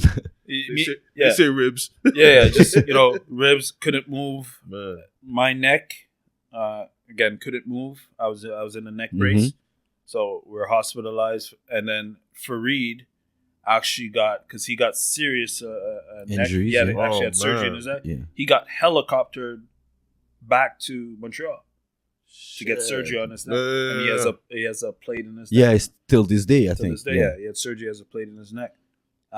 So this crazy accident is like, Wow. and I look at it, I think about it, I'm like, yo, we're not supposed to be here. Like that kind of accident. You're a survivor. We're not supposed to be here. How that happened, And so I remember that looking up to the sky, and then looking at Dwayne in the hospital because that's the first time I've seen him since. His face Was swollen. Ici. Oh. Pas ici. Come like like He has a second face. Yeah, like boom, just come. Oh, so it's like, that was tough. Like just going through that, and again, stuff from that accident. Like, I think it hurt my career because one, I was stubborn, right? Because in that accident, I had a rotator cuff injury. Mm-hmm. Like I know I had this injury because when I went to hospital, they said, okay, your rotator cuff it's like finished. But me, when I got back home, whatever, we had CTV News and all this, whatever. But me in my head, I just want to get back to playing basketball. Yeah. Shoot. Same thing Dwayne said. I just want to get back to playing. So like we'll go in the backyard to have my neck brace. I just want to get shots up and So I had this rotator cuff injury. To this day. So when I got back actually playing, shit, at Vanier, and I don't know if a lot of people realize my career at Vanier, I can count the number of threes I took on my two fingers. My whole career. That's something I was gonna get a little bit later on. Yeah. But there's certain things that after talking to Dwayne, that I realized. Even your motion. Your motion itself. Yeah. So basically, you can't do that. No. So that's why you have to. Yeah. So I had to shoot the ball from that. Yeah. But obviously, at that level, you don't have that much time to shoot the ball from there. Because for me, putting the ball like this, you feel the rotator. I can do it. Yeah, but it was just too much pain, right? But what I found is in the mid range when it was closer, right, I can get up and it felt okay. But just the brute strength from shooting from the 3-point line, I just couldn't get it up at that time. So, like to me, that's a major injury. And even sometimes, I don't know if you realize when I go to the basket, c'est toujours comme, to protect, if you shoot. I didn't know that. You know what I mean? Like I see the move. Yeah. But I didn't know why. So I had to sort of adjust my game and figure out, okay, how am I going to be effective knowing that, hey, I have this. I can't do certain things. And then obviously my neck, like still to this day, I can't move it fully. There's movements you can do. So I had to figure out ways to be effective. It's that simple. But what I realize now, and again, everything happens for a reason. For sure. It's not an excuse. I didn't make it here. I didn't make it here, or whatever. The no, NBA but or pro. Still facts. Yeah. Think something happened. Is that I just needed to take care of it. If it had to be okay, I had to take the year off or 6 months off and whatever, or I needed surgery or whatever it is. I needed to do that at that time because at the end of the day, my whole career at Vanier, I couldn't shoot the ball from the 3-point line. Because of that affected my recruitment. Yeah. Because if a coach is coming to watch you and you're a point guard and you can't shoot from 3-point line, then it's like, and I remember one coach came to Vanier recruiting, whatever, and he's like, oh, you played with Pierre Marie at Gonzaga at Champlain and at Sun Youth, and he's, how do you compare you and him? I'm like, it's me and him. I'm on 1 par, and 2. yeah. Yeah, me and him is 1 and 2. If you take him 1, I'm 2. If you take me 1, he's 2. 2, yeah. But when I look back, I'm like, Pierre can shoot the ball from the 3-point line. Like, he really can shoot it from the 3-point line. And as a coach watching, you're like, that's a tangible that I need someone who can shoot from the 3-point line. And again, the coaches didn't know I had this injury, whatever. I'm not telling them, but the result of that. That's it. Yeah. And you're not mentioning it. And you see how that coach basically judged you? Yeah.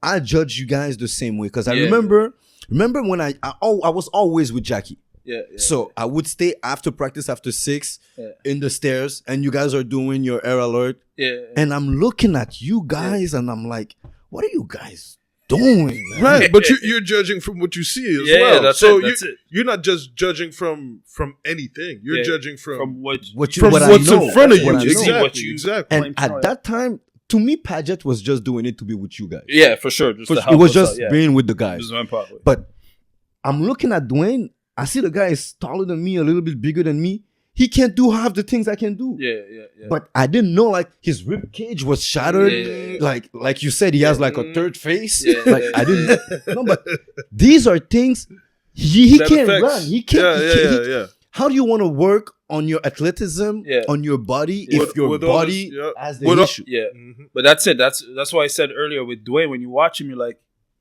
it's unorthodox. It's like he's like a center in like a guard body. And that's I wouldn't say but you know what? That's how he runs. He didn't run like a normal like guard. Like he always but again, for him probably he had to find a way to be effective. And his limbs are so unorthodox. Yeah, like it's just long arms. So again, for me, I had to go through that, and then the next thing with that, with not being able to shoot from the 3-point line, is that I wasn't able to get in the weight room. because too heavy on the shoulder. Yeah, so some people are like, well, his body since he came into Vanier, his body didn't really develop. He didn't change. Yeah, you're bigger now. Yeah, you have a lot more muscle now. So it didn't really change. Again, in the back of my head, like I know people are saying, "Oh, well, he doesn't want to work in the weight room, whatever." Like, but for me, it was like I knew that I couldn't put a plate on it and push it through. And there's times I think Paget went through it with me in the weight room. Nathan went through it with me, and these guys lift weights. So I would go to the weight room with them, and it's just like I can't do it. I can't. You just can't lift it. Yeah. I can't lift it.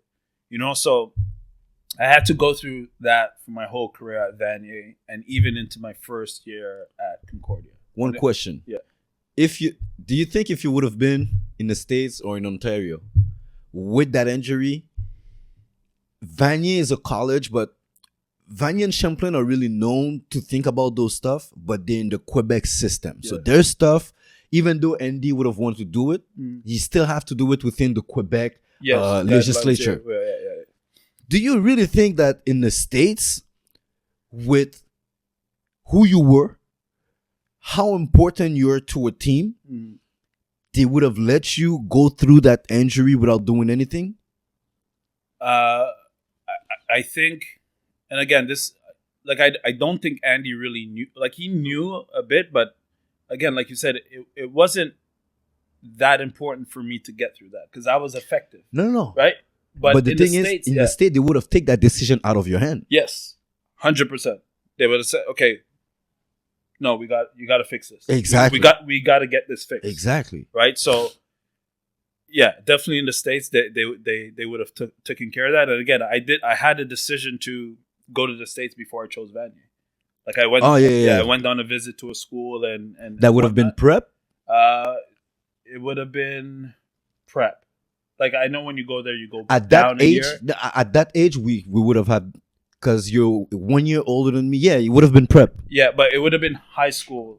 Not 12. even okay. Yeah, because they have 1 more year. Yeah, they have 1 more year. So so I would have 2 years there. But again, just like McDaniel did basically. Yeah. Okay. So it was that. But again, those are the two things: my 3-point shooting, and then not being able to take care of your body to really develop my body to where a coach can be like, he worked out. Yeah, this guy worked out. So it's not until after my first year at Concordia, so my that summer in the second year, I said, no, fuck that.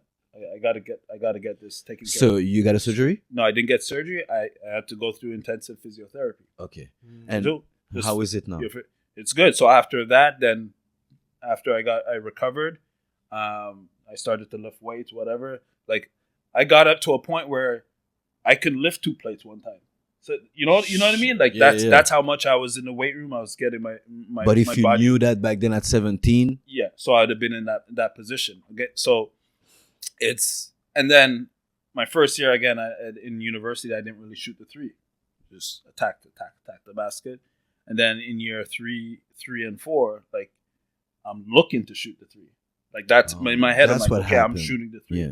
Right, and I was able to elevate. You know how you get up and shoot. I was a jump shoot. Yeah, because your mid range was crazy. Yeah. So that's what it was. So I think if I could have been the player I was in my 3rd and 4th year at university, at Vanier, then I would have gone big time Division 1. Do you think? I believe. Because when you were in the league, there's point guards. They were nice. But they weren't nice because of their bodies. Mm-hmm. Yeah. Like, you remove that body from them, they can do the exact same things. Yeah. But you, Pierre-Marie, I would say Ratana, and the guy back then from Sainte-Foy, the little white dude from Sainte-Foy that could shoot. And I think he played 1 year at... I think it was on the Quebec team when Joel, Mario, and all these guys went to won the Canadian. Yes, I know you're talking. I just forgot his name. Not Langlois. Langlois is too old, but those type of point guards, to me, it's like you guys work. It's your craft. It's your skills that brought you there. So when I was at Vanier, to me, I would see, when I would compare you to some people, I wouldn't really compare you to David, because to me, it's more it's the body. His body's doing the work. Yeah. But I would compare you more so to Pierre or to Ratana. Yeah. One thing, and you've mentioned it, and I know that you sent a message saying liability, lol. Let's get this fact straight. First of all, no, I don't think you were ever a defensive liability. Like face to face, mano to mano. Like I don't ever think you were a defensive liability. What I was saying though, it's when we were comparing the top point guards. Mm-hmm. To me, Pierre would be one of the top scorer or the main guy on his team, but at the same time, shut down the main guy on the other team. He would take that assignment and they could win, they could lose, but he would take that assignment. Yeah, for sure. However, at Vanier, it's not that you're bad in defense. It's not being bad in defense, but they would protect you more. Save your energy a little bit more. Absolutely. That's what I was explaining to Coulson. And sure. that's why I was telling Coulson, that's why you never broke that top 2 to me. That top 5 is like, I say top 5, but it's top 3. Top 3. Like, more so, you know. Top 5 say, you have to say top 5. Yeah, exactly. But not being able to crack that, because there's not a lot of pure point guards. In Canada, in Quebec, there's not a lot. Jeff Desado, I would say, even Pierre, I don't really consider him like a true point guard. Of a combo. Exactly. You, Ratana, Jeff Desado. Who else would have been a true point guard? You know one guy I really had respect for playing throughout my whole year? He coaches at UCAM now, women's. Ronaldo Mignon. Lui là, if there's one guy that knows my game from A to Z and could sort of like give me trouble in that sense, c'est lui. Like he would move his feet and take the charge. He would see that I'm trying to do the spin early and take the charge before I spin. Like lui là, like you would have said Alder. I would have said, oh yeah. Because Alder takes pride in defense and stuff like that. Yeah, but Ronaldo, no, yeah, but Alder, I grew up playing against Alder too, but especially like playing at Sun Youth, like he would have to guard other guys. Yeah, like true. Like no one can move their feet to guard Padgett, for example. Facts, so he has to guard Padgett or whoever else we had. But Ronaldo always, because we were true point guards, that was our position. So he would That's play your me. matchup. I would that would always be the matchup. But yeah, him Ratina's is pretty good. I think these guys they don't get enough credit. Ratana's not getting enough credit at all. No, he's not getting enough credit. At all. He was solid. He was going against like Ronaldo when he played at even when he played at UCAM is like, yo, I'm in for a game. Like mentally, I have to get prepared. So it's not because we're projected to be the better team that we're gonna win. No, but you get our team's better, but my matchup is gonna be serious. My matchup's gonna be really serious. So what I was gonna come to is, let's say when we compare you to Pierre, let's say he's not a true point guard, but he got to develop himself into a true point guard and everything. Yeah. What I was saying to Coulson is not that you're a defensive liability, but because we don't give you the chance to guard certain people, guys like me judge you like, see it like, okay, he's really good in offense, but can he stop people? Yeah, it's like we judge in the NBA. Yeah, that's why people can't take. And I heard Coulson was like, like there's a sort of bias because Coulson played with me. No, Coulson is more than that. Coulson is. Yeah, Coulson puts you really high. Yeah, and I appreciate that, but like, so to what you say is like what you see is that's what you see. This is what you judge. So that's what it is. So and again, that's not on you. That's on me. Is it though? But I have to prove to you in your head that I'm over Pierre Marie. Let me tell you. And because of that, I left that. Okay, man. If I'm looking at it, I take Pierre Marie. But that's how it is. That's how the coaches look at it too. True, but you know, was it on you? That's my question. And let me bring you to a reflection. Yeah. Because I've seen you play. I've played against you. Yeah. And I know how proud you are. Yeah. So I know no matter who's in front of you, you don't think twice about, okay, you're doing, take him instead because he's a real scorer. I know you're not doing that. Yeah. So was it really on you, or was it really on the people that wanted to win so bad with your offensive skills that wanted you to be able to use that offensive skills at 100 or 110% all the way and let someone else exactly do the defense for you. But the main question, do you think that it affect also your recruitment? Not being able to show another aspect of your game. On the defensive side? Yes. No. Not more than my body and me being able to shoot for the 3-point line. Okay, it makes a bigger impact. Yeah, that I think that's the two main things. On the defensive end, especially when you're recruiting. Because, listen, I've been coaching at the U Sport level for 6 years now. And, I've been through that system. And again, you can compare, like, our teams to, like, a low, mid-major Division 1. Yeah. We beat some of those teams. Yeah. So I understand recruiting and all that. And again, the first thing you're looking at is what can the guy do on offense. True. It's very rare that you're like, I'm taking this guy because his defensive capabilities. No, you do that when your team is built up and you have a specific need. Exactly. So when you're recruiting a guy, when they come in, you automatically say, okay, this guy cannot play defense. That's what it is. You're going to have to teach him, right, the ins and outs of playing defense. Defensive rotations, communication, pushing them to have that mental state to say, okay, I'm shutting my player down. Because at that level, there's someone on the bench who's going to do it. Mm-hmm. So it's just boom. At Vanier, it's like, you have people, you had Jackie. Yeah, you had Jackie, you had Dwayne, whatever, but who else on the bench are you going to put in place of me? If replace the offense, to run the team. To say, okay, if I mess up on defense, okay, come off, you go in. That would affect Vanier so much. No, I know. You know what I mean? Yeah, for sure. So I never really had that. But again, like, I never consider myself a defensive liability. You're not. Yeah, I'm not. It's just I took defense in another way, like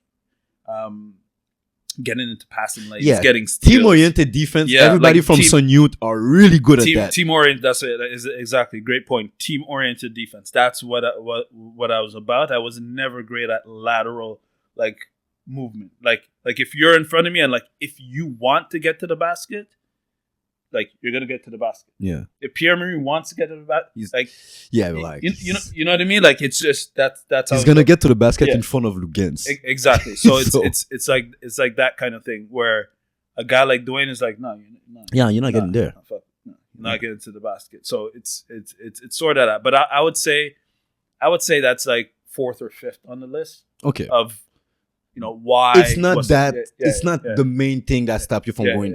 Okay, so.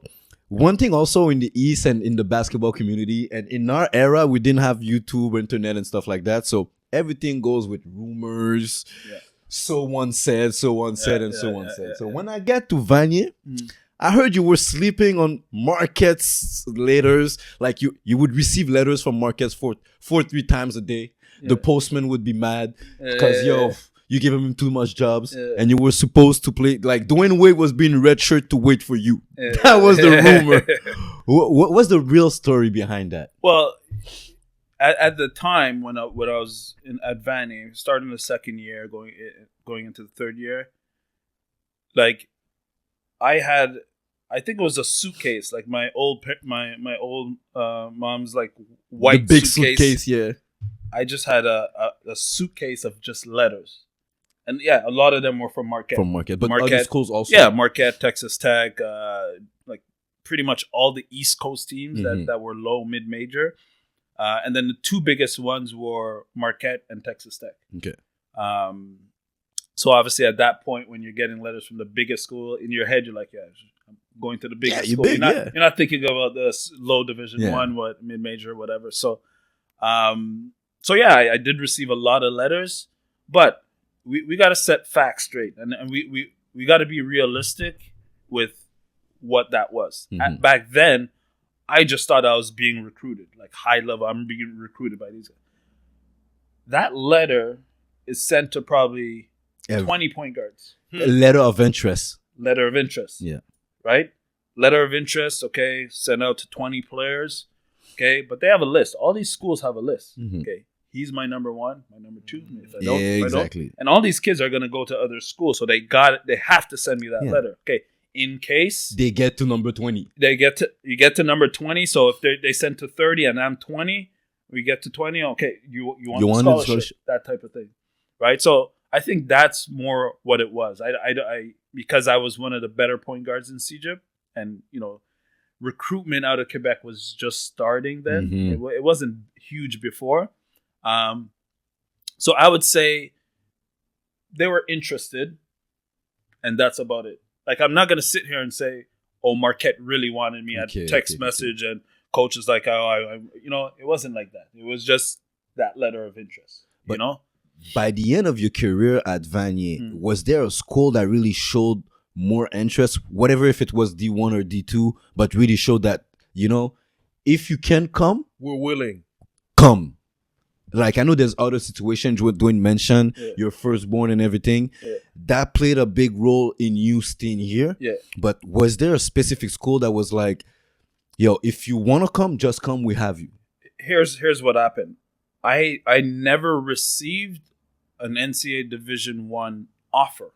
Oh. I never received an offer. Not one. Not even from the low schools. Okay, that I didn't know. Because academic. Oh, okay. Like you were talking about the SAT. I did not clear. I was not cleared, and teams knew I So you were passing to be eligible to play at Vanier, but you weren't. It wasn't enough to pass the clearance house. No. So, but everything went back to high school, right? The clearance house. Back to Wager, and we know Wager. Wager was a social club. Yeah. You go in there social. You go in there. Okay, when's the next fight? When's this? So get your 60, pass your year, get to next year. Pass your year, and let's go. Yeah, that type of thing.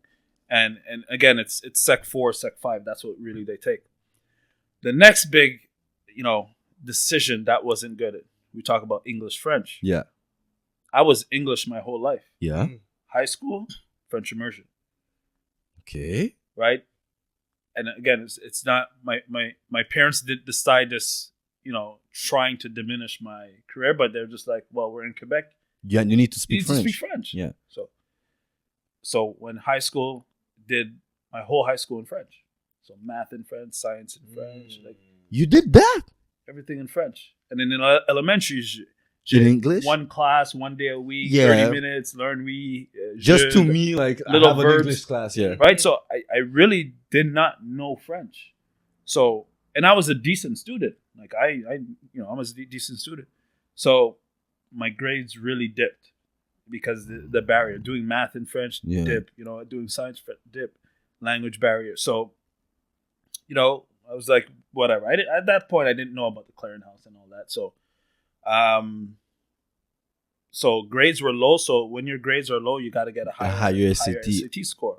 So, year 2 started studying for the SAT. And like, I don't know if you know the SAT. Yeah. The SAT is like 5 years of just knowing, just studying. Like it's like it's a. If you straight out of high school, it's easier than if you like spend 2 or 3 years after high school. So it's like, so I got a decent score, but I never got the score I needed to clear. And I took it a couple times. So my year, I could have played a 4th year at Vanier. Same situation at Concordia. Dwayne was leaving. So you leaving. There's all these things going through my head. I'm like, where do I belong here? Like all the guys that your pairs are leaving. You get lost. Yeah, Dwayne, Paget, all these guys are gone. And then on top of that, the second thing was like, okay, I didn't win then, and I knew that year everyone was leaving. All the guys from Champlain already signed. And you didn't believe that Dawson, they all. So it's not the same competition. Yeah, it wasn't this. It didn't.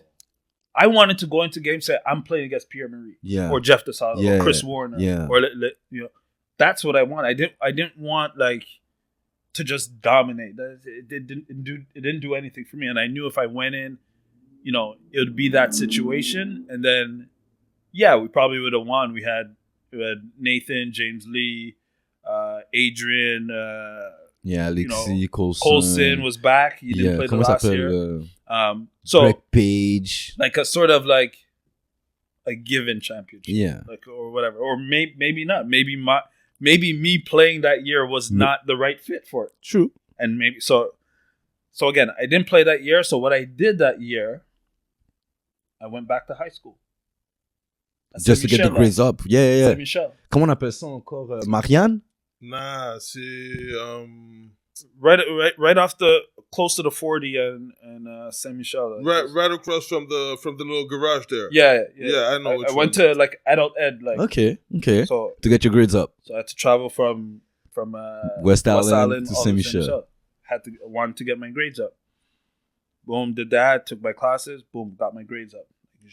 Like I went from 60s in math to like literally. I'm not lying. I had 96, 98. Like that's how I am in math. Like, but I was doing it in French in high school, and then the social aspect to it. So went back there, got my grades straight, whatever, ready to go. Took a year off. No basketball, no playing, no interest. No NCAA teams were interested. I think they don't see you. Yeah, they don't see me. They don't know what I am anymore, right? So the only team that was still sort of interested was Texas Tech, and because they didn't see me, they wanted me to go to JUCO before, and they would send me to a specific JUCO, one of the better ones in the country, and play 2 years, and then they would take me from there. But you lose 2 years of eligibility. Yeah, then in my head, I'm like, that's not what I wanted. I wanted, you know what I mean? So I had a bunch of Division II interests, and it was between Eckerd College in Florida and Northern Michigan. So Northern Michigan. With everybody. Northern Michigan is like Montreal. Yeah. Like, it's basically that, Les gars de Montréal. So Ricky, Marc Daniel, like all those guys were there. It's like you're at Dawson. Yeah. So I had two visits scheduled, one at Eckerd and one at Northern Michigan. So I had the one to Eckerd first, to fly to Florida. Oh my gosh. The campus. Yo, je signais. Right away? Right away. Tap, boom. I text Northern Michigan, I'm like, sorry, I signed. Like, c'était comme, like, wow. Oh my God. It's like on the edge of the water. You see the water right there. Like, the beaches. The weather and everything. The weather is nice. I'm like, yes, that's my place. This is the life that, this is the lifestyle. So I signed there. I didn't go to any other visits. It's my only visit I went to. Eckerd College was one of the top Division II schools. Sold off the landscape. Yeah. Sold off the landscape. Boom, signed. That's it. So signed there. Told Northern Michigan, sorry, whatever. And literally, I knew my girlfriend was pregnant at the time. I knew that. I knew she was due in December. Okay. So again, I signed in the summer, and I was in my head, I'm going. Literally a week before school started, je change d'idée. Wow. Like, pour rester. Again, first, my son's being born. Like, what is that going to be like? Like, what's, so I got very tense with that decision of leaving. And then second thing is, my bro's at Concordia. Like, I played with him for 8 years. Like, let's whole life. Let's go do this again. Yeah. And then what got me, I think it was a game I went to watch Dwayne play. They played, and this is when NCAA Division I teams started to come to Montreal to play. So they played South Carolina with Balkman. Loons. Loons. I think Loons and what's his name? Negis was playing there, no? No. That was Western Carolina. Oh, Western Carolina. They played. So went to that game at Concordia. Watched them play. It was a good game. They had an NBA guy, whatever. The atmosphere, c'était comme enragé. C'est comme like, wow. Oh, with Julius Hudge. Yeah. I was like, wow. So my brother played a good game. You know how Concordia, it's small, it's packed. So when you feel like you're in the Sonyu tournament. Yes, exactly that. Exactly that. So I watched that game and I'm like, yo. The atmosphere, everything. Yo, that was nice. So their schedule for the year after was already set. Yeah. They already knew. There was 3 schools. At Duke. Yeah. At UConn. At Duke? Yeah. Oh, shit. For the next year. They already scheduled Duke, because Concordia was one of the better teams that year. They were like, they lost in the national championship game against Carleton. So Duke, UConn, BYU, Utah State, all on the schedule. It was like 6 Division I teams. So a week before school, I'm sitting, I'm like, okay, I have a kid coming. They're gonna be in Montreal. Concordia has a crazy schedule. Yeah, it's playing at Duke. C'est quoi ça? C'est jamais vu ici là. It's like me going to Eckerd. I'm never gonna play a game like that. C'est vrai. You know, because I'm playing Division II. I might play 1, but I looked at the schedule. I'm like, okay, they just lost in the national championship game. So they're the number 1 in Quebec. They're the best in Quebec, and they're one of the best in Canada. My brother's there. We're playing a crazy schedule that even Division I teams don't play. Yeah, true. Week before school, I don't think I told Dwayne. Called up a coach. Coach, can you get me into school? Yeah, we can meet. Let's go for dinner. Meet him that day for dinner. Boom, chop in school. Call Eckerd. I'm sorry, guys. So c'était vraiment comme ça. Wow. Just one day, I just so you were gone. You just decided. Yeah, I'm just like I can't do it. It's like I got cold feet. I'm like, no, I gotta stay. Like, and all my decisions in my life is like, I was just shy. I'm like, I can't do it. Like, okay, let me stay. But the way I see you, I feel like it's not a decision that you regret at all. No. And I tell this story all the time, and a lot of kids are like, you know, the dream of going and whatever and this and that, and I'm like, yo, it was probably the best decision I made that just happened. So since we're there already, your Concordia career, how would you define it? What did you enjoy? What did you expect compared to what you were expecting from the States and all of that? Well, what I expect is, because again, they just lost in the national championship game. The only one leaving was Phil Langlois, yeah. So you taking that spot right away. So in my head, this is how I was thinking. Okay, but I just want MVP in the CEGEP League. Whether I'm the best player or not, I just want MVP. Yeah. Right? So I'm a top player in CEGEP. So, and I'm an all-Canadian, whatever. So, voila, I'm just going to go replace him, and then we're going to get back there. Yeah. So in my head, that's how it was going to be. So at first, it was like, it was good. Like we had a good team, whatever. And I came in there, honestly, like my first year, it was tough to start, but I like after a couple months, like I was entered in the starting lineup, whatever, and I was Damian Buckley. Mm-hmm. And we started playing league games and whatever, and I was scoring. I mean, scoring at a high rate, not like at Vanier.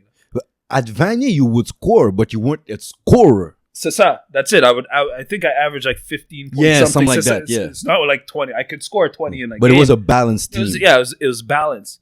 But at Concordia, she come la machine. 23 a game, whatever. And I'm like, everything's going good. And, so halfway through the season, John Doerr is my coach. He brings me in the office. He's like, you know what, Damian? As the point guard, if you're a leading scorer, we're not going to win. To come. What are you saying that? We're 8-0, this, that. What do you mean? So, going on that year, whatever, we reached the semifinals. Boom. Lose to UQAM.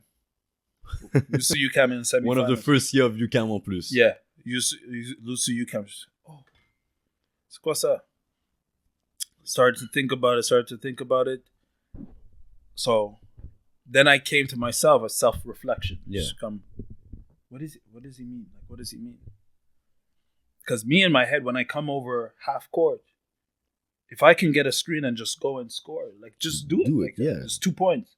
Everybody's watching. No one's in the game. My shooters are not getting involved. Exactly. So I'm like, okay. So then back to the UQAM game, like, great coach. I think a Hall of Fame coach in Olga. right? She has a structure to make things difficult for me. In the regular season, it was, okay, just go. During the playoffs, now this is a different beast. So she had a plan for me to get the ball out of my hand. So, get the ball out of my hands, shooter, brick. They didn't get into a flow of things. Okay. Your teammates, my supporting cast didn't get into a flow of things. Okay, because they didn't get to touch the ball. They didn't feel a good grasp of the game. Okay. Their job was to play defense. I get the ball, come over and just score. That type of thing. Okay. So once I really thought about this, I'm like, you know what, it makes sense. So I sort of restructured my game to be more of a pass first point. Come back to what you were before. And I'll tell you this about myself. I'm a guy, if you're open and I know you can hit that shot, I'll give you the ball. Yeah. If I know you can't hit that shot, I'm going to take the shot. But yeah. I know that. Yeah, that's yeah. I would have hated to play with you. Yes. You don't throw fucking fast breaks. Yeah. You hold on to that ball, I'm not trying. I'm not arguing against you. That's what it was. A boom. Get it. Someone from me in and out. Boom. So defense. Okay, now like I wanted to be the. You guy, want to like, pass like you're Jason Kidd. Yeah, because I had this thing about me like, if I give it up to you, and he can create something wrong. I'm not sure. Like you can make the decision. I'm not saying you, but whoever it is, like, can that person make the decision? Because I know if I get by this guy, I'm gonna make the decision. Yeah. So it's some of these stuff that really, after my first year at Concordia, that I really started to become a great point guard. At Vanier, I was just a part of a system where I was just a great player. I would say you were a great point guard for the level that you were. The level that I was. Yeah, exactly. But 100%. In CIS, it's asking you for something more. The game slows down a little bit, I feel. It's a lot more perimeter game. It's more like a NC oriented where it's a coach's game. You got like run plays 100%. But all the things that you say, like, I never used to give up the ball. But these are the things that John Doerr was like, give up the ball. Like, okay, I'm not crazy about that. No. So in practices, that's what it was. It's like you're not seeing the floor. Like, push the ball. And we used to run comment tu dis, like 5 against 4, 5 against 3, like fast breaks situations. Yeah. So, and in practice, like, I struggle with that. Like when I first got there, he's like, you're not seeing it. You're passing there, and you should be passing because I was never used to that. So but I'm sure you see it. You just don't trust. Yeah. You see it, but you don't. Trust, I'm just so like, pass. But this, I feel this is what works, and he's telling me no. But you got to get the ball. All your life, they taught you also. If you give a pass to someone, you make the wrong decision. It's the point guard's fault. Yeah. You've been taught. So it's all these things going through, but John Doerr didn't baby me. He wasn't like, okay, well, he's scoring 20. Okay, it's okay. Trust the players in front of you. Yeah. So even though I was a star player, even coming in, star recruit, whatever, at Concordia, John never cared about that. He coached, like, San Antonio, like Greg Popovich, how he coached. Play the right way. Yeah, play the right way. If you're Tim Duncan, if you can get yelled at. That's how John Doerr coached me. That's nice. And I feel some of the other coaches that coached me in the past was always like, Damian's Damian, so like just let him be. Just let him go. Like, I don't, So honestly, like, I didn't think I grew at Vanier as a player. I just knew how to play. I grew at Concordia, and most people don't know me as the Concordia player. They know me as a Vanier player because that's when it was more social. Like, people come to the games and actually watch. And but Concordia is more. Yeah, it's more. You have to still be on the basketball scene to come and watch. So, but to this day, I think in those years at Concordia were my best years. I think I will agree to that. As far as players, and again, to the level it was at. I will agree to that because, like, at Vanier, I used to see you and everything, and there's some stuff in your game that I would also always said, yes, it's super nice, but he holds the ball a lot. Mm-hmm. He wouldn't throw the ball. Yeah. I never liked the fact that they would try to hide you in defense. I never liked that fact. But at Concordia, I saw things, but there was one tournament. I don't know if you're going to remember that. The Yule tournament. I said that to Dwayne the other day. The YUL? Yeah. The YUL tournament. Yeah. The YUL tournament, I watched the finals. No, not the final. The game before you got injured. Okay, yeah. I watched that game. Yeah. And I don't know if you remember, after that game, I came up to you. I said, yo, I was a hater, but no more. And you just smirked a little bit. That was that day. And I remember the guys that were actually playing for UQAM, they had made a super team. Yeah. And they came, they were super bigs. They were like, they had a super team, bro. Yeah. And you guys, like, it wasn't the diamond. It was like, No, sir. you took guys from the hood. Yeah, some they're guys good are guys. Friends. And they never played CJ. Exactly, but they're good players, though. Yeah. They just never played like organized ball like that. And you killed that tournament. Yeah. Like that game, I watched the whole thing. I remember I was with Freddie and Satiz. And like... Yes. I remember that, yeah. And Satiz was like, yo, what are you gonna say now, Glenn? Yeah. What do you have to say now, Glenn? Yeah. And I was like, yeah. But yeah. And I'm like, shit, he's killing them kids. And I remember that's the first game that I really see that you were comfortable on the 3-point line. Yeah. And that's the first game you really had a defensive assignment. Yeah. And you took pride. Yeah. And I saw you like, go get the guy on half court. Yeah. As soon as he passed half court, you in his short, and you were even more like a lot more expressive. Yeah. I don't know what had happened. Honestly, because it's funny that you remember that, because I remember it vividly. Because and I remember that I was so like passionate about that tournament. That game, because you remember when I said like I wanted to go to Shad and not go to Wager. Yeah, I felt with the team we had, I'm like, was Shad. Okay, like this is the moment. This is the moment where we're the underdogs. Yeah.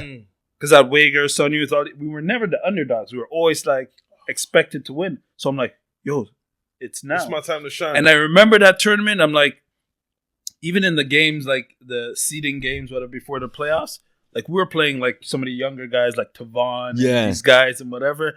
And like in my head, I'm like, now I'm going to prove why none of these guys are as good as me. Throughout all these years that came by, whatever, none of these guys are on my level. And I'm not talking about like Jeff and Pierre. No, but I'm talking about all the guys that went Division 1 after that and whatever. I'm like, yo, I'm gonna prove to these guys now. That tournament, I did so much yelling and trash talking. You were so expressive. Yeah, like I remember a different player. Yeah, I was a different person. Like I remember, I was coming down like at a situation where, you know, in one of the first games, just came down. I hit the first three, came down, boom, heat check, boom, came down the third three, boom, and I just turned around and just into the air and just started yelling. I'm like, and you got the tournament was serious. And then I was like, and I was yelling out like things like Dwayne would yell. I'm like, none of these guys can fall. None of these guys can fall. And I just, and you know, so it was like, I was in the underdog in him. Yeah, I was like, yo, none of these guys know me. It's not the underdog. Yes, that was the underdog part, but it's more like the generation after me. You need to know that I'm still here. Yeah, exactly. You guys may hear whatever, but and again, most of the things they hear was from Vanier. Yeah, and I was a good player, but my years at Concordia, that's when I was a real player. That's when I was a real at my top of my game. So the kids and even like regular basketball, they don't know that Damian Buckley, right? So I wanted to prove that was it. So I was that's why I tore my Achilles. Yo, I wasn't practicing every day. I wasn't playing. But you went all in. But I went all in. Yeah. So 2-3 games a day, whatever. It was a one-day tournament, actually. Yeah. One day tournament. I remember I went and then I had to go coach because I was coaching Team Quebec. Oh yeah, U14. So I had to practice, come back, whatever.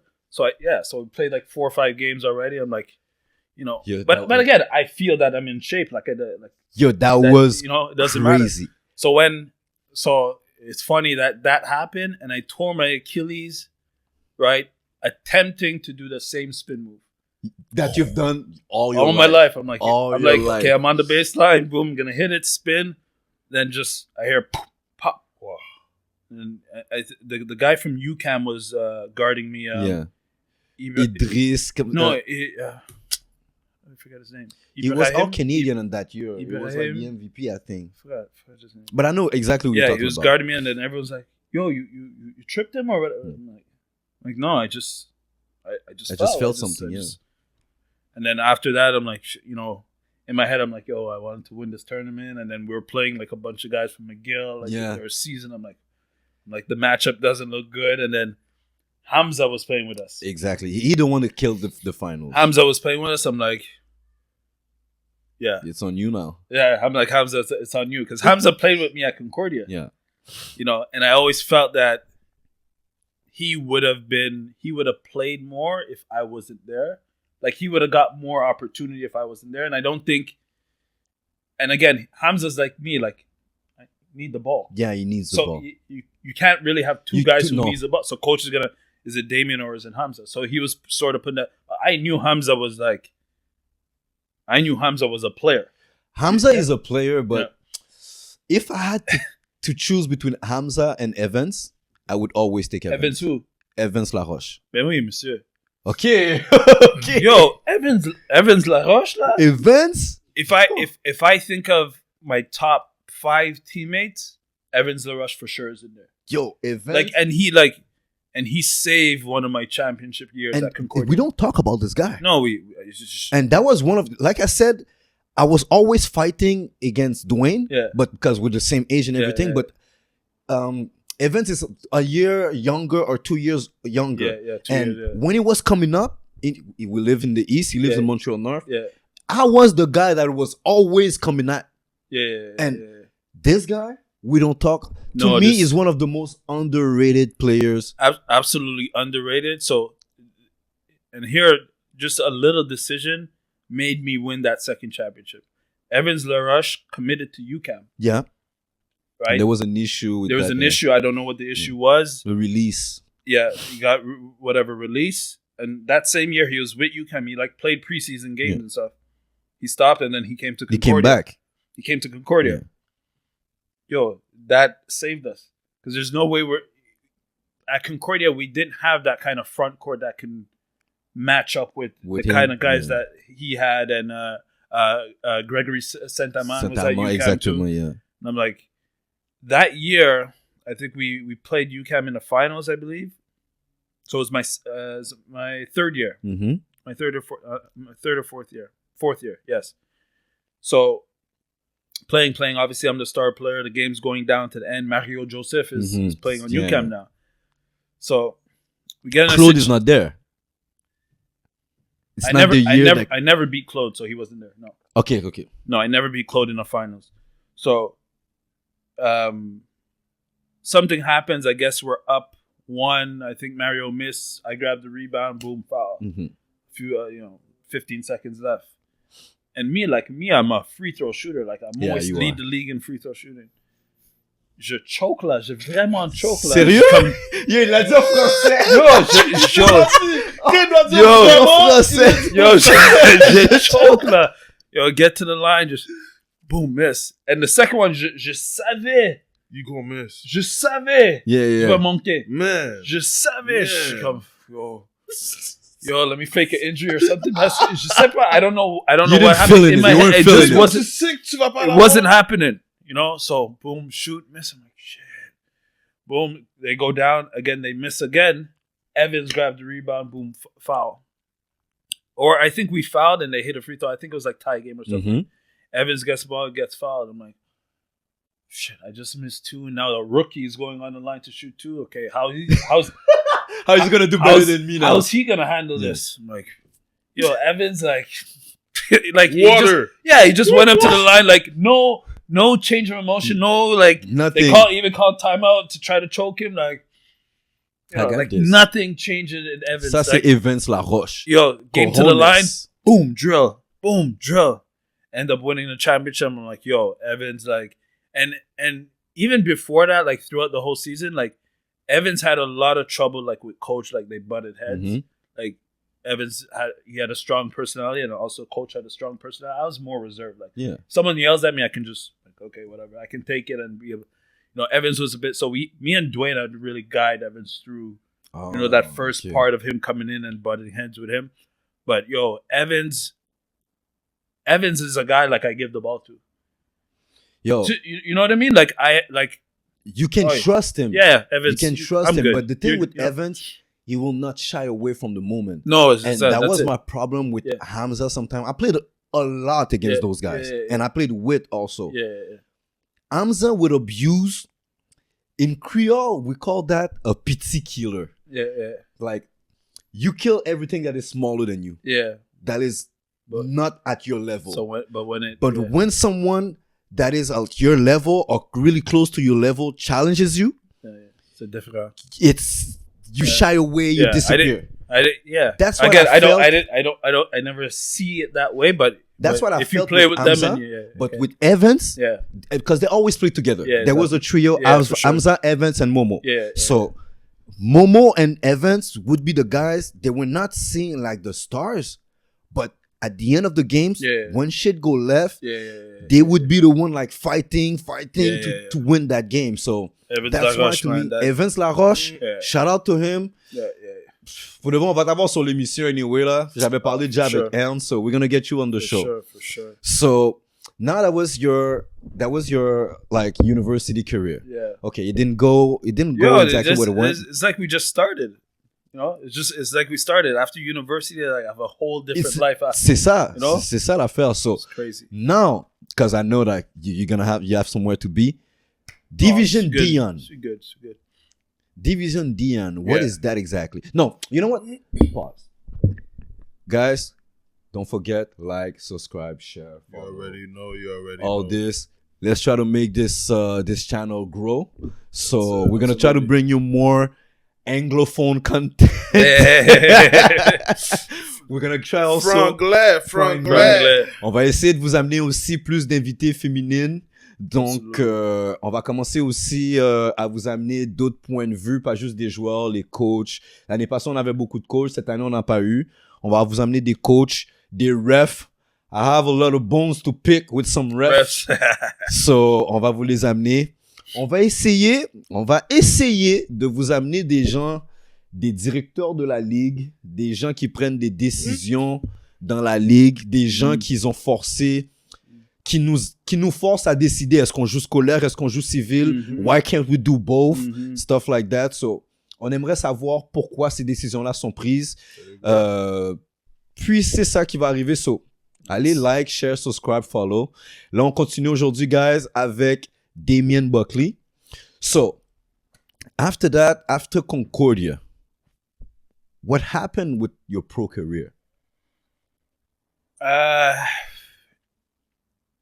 It just didn't happen. Like I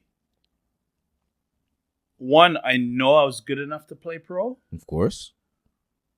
But the market back then was just for Canadians. It was just it was different. Like it was just different. Yeah, it wasn't. It was just like when when we were being recruited. Like now, guys are getting scholarships left and right. So you're decent. You're gonna get a scholarship. Not even. That's it. It's just and playing the right school, know the right coach, you get a scholarship. Exactly, you get a scholarship.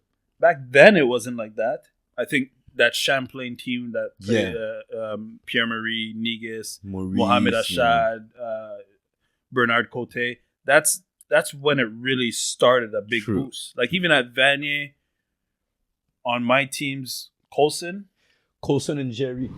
Colson went, Jerry went Division 2. Yeah. Paget went Division 2. Paget also. Didn't Dima go? I don't know. I think Dima had a D2. Maybe. But before that, there was Abu. Yeah. Abu Bamba. There's a Abu got an academic scholarship. Yeah, okay. But it wasn't as, Yeah, it wasn't popular. Yeah, teams weren't coming down here to look for talent, So after my years at Concordia, again, I was one of the top players in the youth sport, and I just felt it was just time to go. So I started to look, and it just was like, even like John Doe was looking. Mm-hmm. Even John DeAngelis, JD. Yeah. Like we had a good relationship for someone who didn't play. JD was just good for the culture. He just wanted to help. Yeah. So he started, like, with his contacts, he started to make calls too. There was a few things in some smaller countries that I could have gotten, but nothing really serious. Right? So that really took a big toll on me, because I'm like, hey, I'm the best player here, whatever, blah blah blah. And now I'm in a situation where I wanted to be, I'm not there. That's your first. So like after Vanier, I wanted to play Division 1. Yeah. Ça arrive pas. Finish Concordia, ça arrive pas. What's the problem? C'est quoi le problème? So after that, I went. So that was like 2009 was my last year playing. From 2009 until like I got a call from Pascal Jobin to come play pro. For who? Pascal Jobin? For the Cavs? No. At the time, Matrix? The Jazz. The Jazz. Like 2009, 2014. Je joue pas. That's like 5 years. Like later, I wasn't like Dwayne playing in these leagues every league. We wouldn't see you. You'd never see me. And it wasn't a disrespect to the leagues, but again, I just want to play the top competition. Yeah. And if the leagues don't have the top competition, I can play like whatever. But you know what the Jazz was. Yeah. So 2009, didn't play. Right. So stopped lifting weights, stopped training, whatever. Pascal Jobin calls me. Hey, do you want to come try out for Montreal Jazz? Mm-hmm. So then I'm like, okay, well, shit. J'ai même pas les souliers basket là. Yo, the first games I played, j'ai pas de souliers. Even because my first game when I played advanced, we played in I think Oshawa or something. Yeah, team. And my sister lives in Toronto. She came to watch the game, and she looked at my shoes. She's like, D? Like, they were Nikes or whatever, but they weren't like basketball shoes. And she noticed that, and I'm like, yeah, I'm not in it. Like I wasn't. My mental wasn't ready. Yeah. From 2009 to 2014, everything basketball, I just stopped. Okay. Yo, j'entraîne de job to job. Like, remember, English speaking, no degree. Black. I got 2 kids.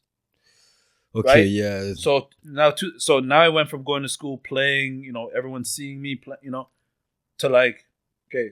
You need to create revenue because you're in life for real now. So now from 2000, so once I knew I wasn't gonna play pro, I'm like, okay, well, gotta start working. So like literally like 4 years, 5 years of just like job to job. Just like little gigs. Like I did, passing out newspapers, snow removal, courier service, customer service, factory, everything. What's you call people? Telemarketing. In and out telemarketing. I went through 4 or 5 years of just that kind of stuff, trying to survive with with 2 kids, and I'm like, yo, c'est quoi ce vie là? After being like one of the top players, like what am I doing with my life right now? Like what does my life say in 5 years? Got a call from Pascal. I'm like, okay, I'll come to try out. Again, out of shape, everything. So get into tryout. So like, doesn't seem like I'm gonna make this team because like you have guys like Yul Michel who had played pro. Yeah, but they're in shape. Yeah, and they're in shape. These guys play all the time. Yeah. Like and I think Manix was there that time. Manix was there, and they brought a guy from France, and all these guys there. Marc Daniel was there, and all the Americans basically that will also come. Right, so go through tryout, whatever. So originally, I made the team, the final roster, as the second or third string point guard, and Dwayne was out. Mm-hmm. Okay. But, and I said that, I think I talked to someone about, and actually I seen him yesterday, Pascal Jobin. Yo, he trusted so much in me without actually seeing anything. There's just something about me he's like, okay, we're going to take him. Oh, okay. Even though like I know he's not in game shape, he's not ready. Like he's going to take him. I'm going to take him. And throughout the whole year, like we had a terrible year. Like we're coming like 3 and like 30. Oh, sets, shit, like, okay. We weren't good. The reason why is because all the guys that were good before that played for the Matrix and stuff like that, they're all older now. Oh, you're true. Like Mannix was older, whatever. Yeah. Like Mannix to me is like the ultimate legend. Yeah. Like he's the one like I grew up like watching. I'm like, yo, this guy. Like some people grew up and they seen Trevor. Like I seen Trevor and these guys when they were in their way too old. Yeah, they were just older. I knew they were good, but I never seen it. But Mannix, I seen in his prime. Yeah, I seen him in his prime, and you played him. I played against him. The AD, the Diamond Ballers. Yeah. Like Mannix in practice was like the best for me because Mannix would defend me, and he's like, "Yo, you're not going anywhere." Like in his head, he's like, "You're not going anywhere," and then after the play, he'd be like, "Yo, you got to take me there. You got to do this." Okay. You know, and I was the only one on the team that never played pro because even my brother played pro Shoot. for the Cavs. Yeah. So I was the only one who never played pro. So I'm like, you're learning those stuff right now. Yeah. Even though I know I'm good, I'm still learning.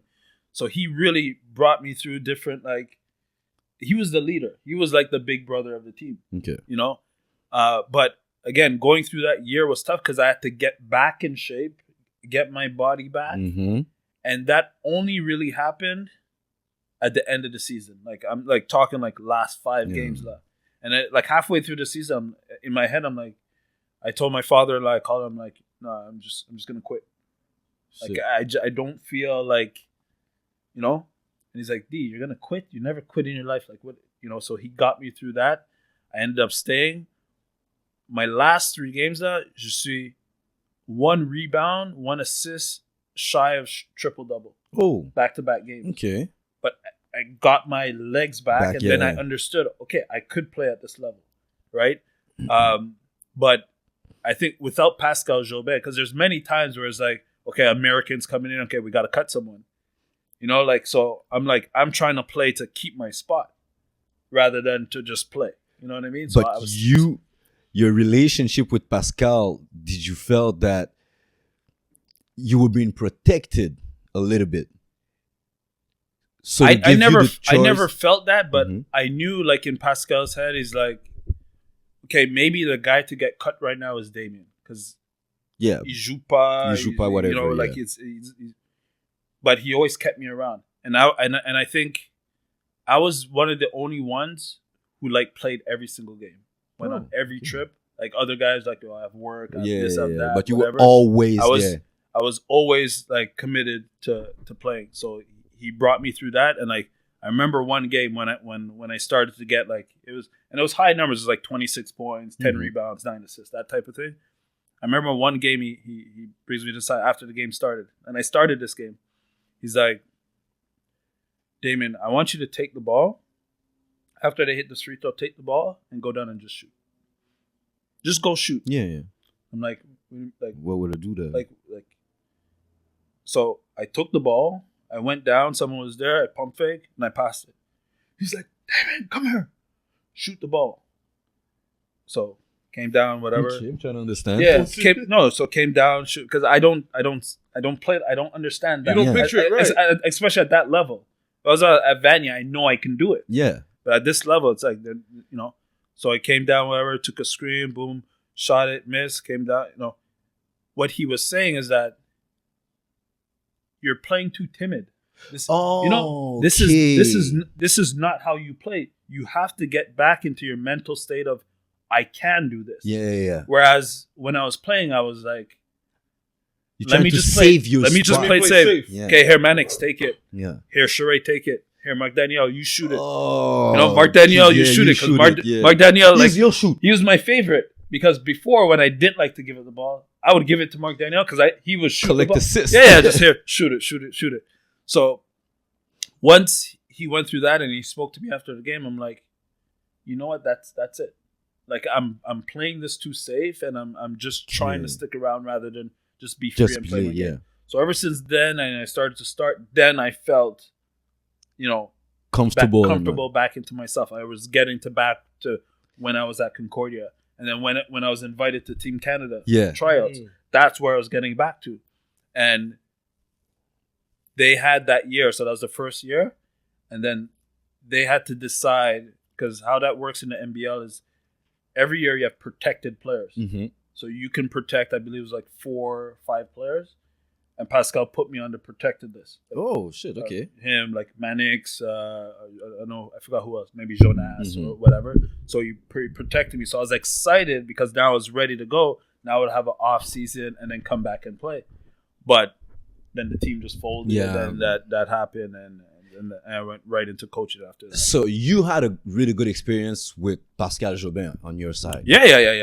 And as far as that, a lot of people have different things to say, but as far as that is concerned, like he just seen me and he had trusted me to let me actually go through. You know? And everything that was said or promised to you was respected. Everything was respected. That's great. No, but it's important to note, because our platform here, we're going to let people say their truth. Yeah, exactly. But your truth is not necessarily the truth of somebody else. Exactly. Absolutely. Someone could say Pascal Jobin is this. Or someone could say Pierre-Marie is not good. Or someone could say Andy is the worst coach. Exactly. Like to each their opinion. Yeah, that's it. But I think what happens here, and I like what you guys are doing, is that now you're getting guys that are in their 30s, older. Things are done, and now they had the time to now reflect on what the truths were, or what was the reality. And I think it's good that people can now hear, the side after you matured as a person, as a player, as a coach, as a trainer. 100%. So it's well, to us, it's really about giving back to the game. I'm not coaching. I'm not in any organization or anything like that. So to me, that's my way of giving back. Nice. We didn't have YouTube. We didn't have internet. So there's a lot of people. There's a guy that I know personally. Shout out Keith. Keith wrote to me and said, yo, my son is playing right now. And every time I talk to him about, he used to play for Dunton. So every time I talk to him about the Dunton days, he doesn't believe what I used to do and whatever. When I interviewed Joel mentioned him in the interview. So now he called me and said, yo, you just validated me, man. Everything I was telling my son now is listening, someone telling him that. Exactly. Yo, the guy got emotional and everything. And to us, that's our pay. Nice. That's good. That's the reason we do it for. That's what we're doing it for. And we want also to give we don't need you to die to say, yo, Damian was really great, right? Damian was really good. Yeah, you're there right now. Yeah, exactly. You're alive right now. So if we can give you your flowers while you're here, that's what it is. Your games spoke to itself. Right now, it's not even your game. It's whatever you're doing for the kids, the way you're helping. That's what's making you the real legend. Your game made you a legend already. But the work you put in now, that's what's making you a legend. Respect. We're getting to the end, but I would like to have your opinion about the new pro team. The new, I think it's CEBL. Yeah, that is coming. It's gonna be, I think, in the West Island. What do you think about that? And first of all, about the team they're bringing it in, and going to the West Island. What do you think? Do you think that's gonna work? It could work, and I think that angle. And again, I didn't know they were thinking about going to the West Island. I didn't know that much about it, but I think what happens in other cities, and Montreal is very unique in the sense of this basketball thing, is that they have those in small community cities where it's the whole community will be behind you no matter what. That's the thing to look forward to. Yeah. Right? In Montreal, for example, when I played for the Jazz, we're down there by the Olympic Stadium. Saint-Pierre Charbonneau. Anywhere in Montreal, there's always something else happening. There's there's the Montreal Canadiens. There's the universities, the inner city, the impact. There's the impact. There's always something else happening. So it just, people will not feel compelled to go to these games. Now, where I feel the CBL can work now, whether it's in the West Island or Montreal, is that it happens during the summertime. Oh, right. So nothing. It's the dead time. So basically. It's the dead time. Yes, there's little rec tournaments and stuff like that, but it's the dead time. There's no season. No one's occupied There's going to no practice. NBA. There's no NBA. There's no NHL games or whatnot. So I think that can work. That's the time to show Even it me off, personally, like I wouldn't go to a Matrix game during my season. No. I have work. I have this. But now during the summer, I'm like, Yeah, yeah, why if not? it's a You nice know, why day, not? let That's it. me go with the family, go check out some basketball, Mhm. some high level basketball for sure. Right. So I think that's where they hit it. To go to the West, I think it would be more like the NBL that runs throughout the year. Maybe you want to be more in a, Anglophone. yeah. Yeah, but I would think go smaller. more towards downtown. It would be more accessible to a lot more people. Yeah, and even yeah, marketing wise, Yeah. if you're looking at sponsors and stuff like that, Yeah. I think it would be preferable to go closer to downtown. No, but I think he has a point because even in the summertime, there's so many stuff happening downtown that if you just take it and put it Yeah, downtown, you could, you get lost. Yeah. There's a lot- So if there's something happening in the West Island, so there's this game in the West Island at 4:00, or go downtown, go travel there, look for parking. I'll this go and to that. the game in the West. Okay, let's just go to the But- game. You Yeah. But at the same the- time, the- people from the West Island don't necessarily go downtown. Like yeah, everything exactly. is in the West Island from West Island. Exactly. So, So it it's going to be interesting to see where it goes. But what is really going to be interesting is who's going to be involved in this. Who's gonna? Yeah, I know the league is planning on owning the team and whatnot, but who in Montreal is gonna be the person that's making the decision? Well, I saw Right, that the president is the woman that used to work for the Alouette. Yes. So how do you get someone that I understand she has experience in the professional sports field? I get that. Yeah. But now we are in a hockey city. Yes. Whereas basketball is starting to grow, and you bring someone to develop the professional side of basketball that doesn't have a basketball mind, to me, it doesn't work. To me, her being in the organization because she has experience in professional sports, that's perfect. Yeah. But her being a decision maker bring in the basketball, bring on a the basketball level, expert. Basketball level, yeah. That's an error. Bring a basketball expert. And I think this is something they definitely would have to iron out. Again, I'm not gonna shut too many things down from there. For sure. 'Cause I think You don't know where you will stand there. I think that's something that I would want to be a part of in Yeah. different aspects, because I do a lot of things as far as training. And Well, that's what we're coaching getting into. and whatnot. So I actually this year I probably will be a part of the CBL, helping out with the Ottawa Blackjacks. Oh, nice. Down there. So I'll definitely be spending some time down there. So again, getting some experience to see how things are done with other coaches and whatnot. So I'm happy for that opportunity. And when it hits Montreal next year, it's going to be who's involved, because I think they need someone that understands the basketball community. Exactly. And not only someone on the business aspect. Right? No, on the basketball the aspect basketball itself. The basketball aspect, because I think you really got to go into this and get the community involved to get the kids involved. That's one thing I was saying with the Montreal Jazz. Like, our games, no matter what, the youth should be there. Should be there, even if they paid or not. Even if it's $5 or $0. Yeah. Like, reach out to all the schools and make those home games an event.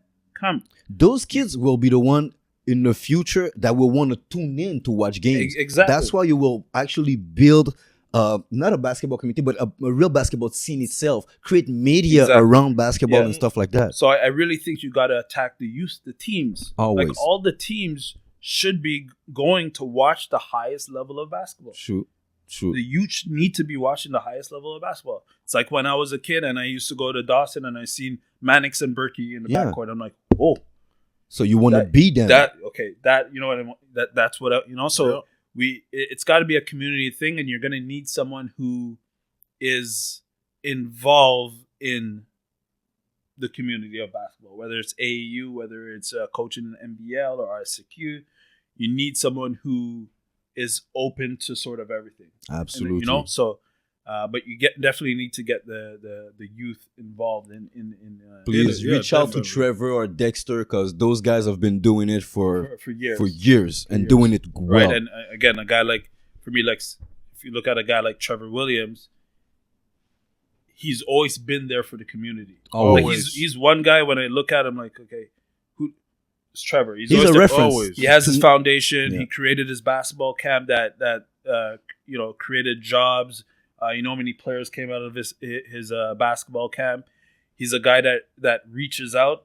He's a guy that reached out to me and helped me out, you know, last summer with some stuff. And again, we didn't have a personal relationship like that. But he's like, hey, I have this. You may need this. Yeah. Do you want, you know, that type of thing. So he's a guy that reaches out. And again, a lot of people look up to him. Again, there's a lot of people there, like obviously Dexter and a lot of people in the community that do these things. But, you know, they definitely got to seek out like who's who and what's what, and not get too political. And thank you. You know who, and a lot about this is who fits the mold.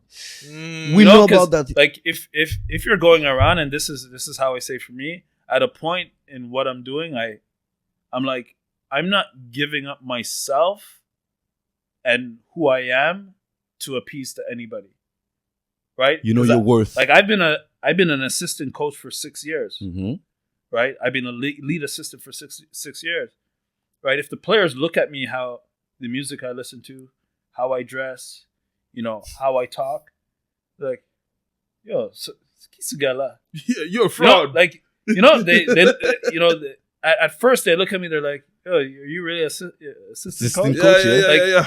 You talk like me, you listen to the same music I listen to, like you're basically you know, so you could be my best friend. You know, 'cause I'm a young coach, but I think this is what it's turning to. You can be yourself. You don't have to fake someone else. C'est vrai. It's true. I can dress however I dress, but I'm a coach. That's what I do for a living. I still wake up and go through to the video. gym. Mm-hmm. I still wake up and go through drills that I'm gonna do. I still basketball is my life. That's nice. You know, but I think now, you know, I can come and practice wearing Jordans, and you know the players are not gonna be like, you know, no, it's normal for them. It's like Coach Roscoe. He comes in wearing Jordans. Like, we don't have to be what the old coaches are. Nah, as long as our coaches used to be the one that almost replaced our fathers, you know, for those that didn't have a father. Now so, it's more a friendship. Yeah, more of that friendship, and again, the players respect me in the sense that I know what they're going through just as young adults. But then on the other side, when we get it between the four lines, they understand, okay, it's coach. Okay. Right? So okay. The boundaries are set. Yeah, and they really respected that, okay, because that relationship off the court is as it is, they respect me enough to listen when we get in between the lines. Mm-hmm. Right? And as soon as we're outside the line, we can joke, we can talk, yeah. We can talk about music, they can talk. Like, for me, this is what it is for me. I try to help out as much youth as I can, and they all can call me. All my guys at Concordia can call me, text me, like, even issues that they're having, like real life like life stuff, yeah. because I've been through so many life stuff. Mm-hmm. Like I'm right there. That's it. I'm not a coach where it's gonna be okay, well, gonna have to deal with it, or you know what I mean, like yeah. And I knew this, like there's a situation maybe 3 years ago. We had a player on our team that I think was in the same situation that I am. Jojo. You guys know Jojo Kud? No, I don't know. You guys don't know Jojo Kud? But he came into... It was at Concordia? Yeah. Okay.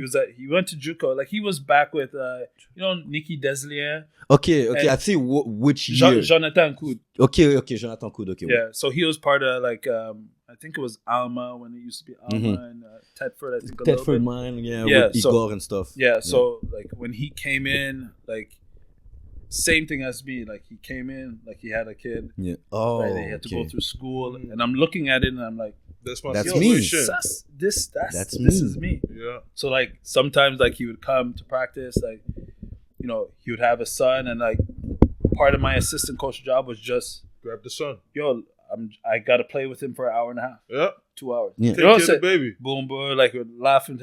George's practicing. I'm taking pictures and trying to point out. So I always played whatever role was necessary. In this, and then creating, my business and everything. Like I always try to take every individual to another mental level where they can reach the maximum potential. I was gonna get there because now I see you online. I follow you also online. I see you with Dynasty right now. I've been seeing Division Dion for the past almost 3 years. There was also Baller Echelon. And the big thing we've seen everywhere that you were Karim Man's trainer. Yes. So now we know that you work with kids, you train kids and stuff like that. So talk to us about that. What is Division Dion like? So basically this started with uphill training. Yeah, uphill, yeah. Uphill's the big umbrella. Division Dion is just something I call myself. Like, okay. I'm Division Dion. So basically, this umbrella started with me and Nathan Grant. So he went on to Collège coach Laval. At Laval. Shout out to him. Yeah, definitely. Your throne is there. Yeah, definitely. Shout out to Nate. One of the best on-ball defenders you'll get. This guy, tough. Yeah, tough as hell. Feisty. Tough. But again, Nate's one of the guys, and I'll name a few that really changed my mindset to get back into basketball to now where I am right now. Okay. Very important. Okay. Nathan Grant, Roscoe Popovic. Yeah. Dwight Walton. Okay. Jay Prosper. Free Charles. 4 or 5 guys that really like, okay, Damian, you're gonna do this. Like, and I believe the year I spent 2 years coaching at Sun Youth, one with my son because he started to play. That was my first time ever coaching. Oh, okay. Because my son your son was of age. So I'm like, okay, Rodney asked me to coach. I'm like, okay. I didn't know anything about coaching itself. So just started coaching, whatever. It was fun, whatever. We won a championship that year. Rodney, man. And I remember Rodney before his ACL. Yeah. Oh, yeah. But Rodney grew up in the same area. We went to the same schools. Yeah. He was always 1 year under me, him and Maurice Joseph. So they always came up with me. And so what had happened was novice coach won a championship. Then Rodney asked me to coach the Bantam team, which was a very good team. So went up, coached that year at Bantam. So here's a few things why, like, I think differently than how Quebec's thinking, just in general, in the basketball scene. Have you listened to this podcast? Which like to other episodes? Yeah. Yo, the way to see basketball. Yeah. Basketball Quebec. I've grew up within the basketball Quebec environment. Don't get him started. Man, if you want to be here until 5, don't get him started. Yeah, we can get you started. But again, I've been through it, and again, I'm never afraid to sort of say what I feel because for me, I coach for the federation. I coach for Team Quebec 3 years. Yeah, U14, U16, whatever it is. But my mental, when I was at Sun Youth, our team was so good. There was 3 good teams. There was Sun Youth, Brookwood, and Park X. Yeah. We would blow every other team out by 60 points.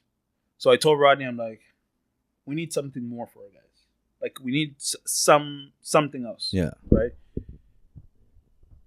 You remember Riverside Church? Absolument. Sun Youth tournament. Yeah.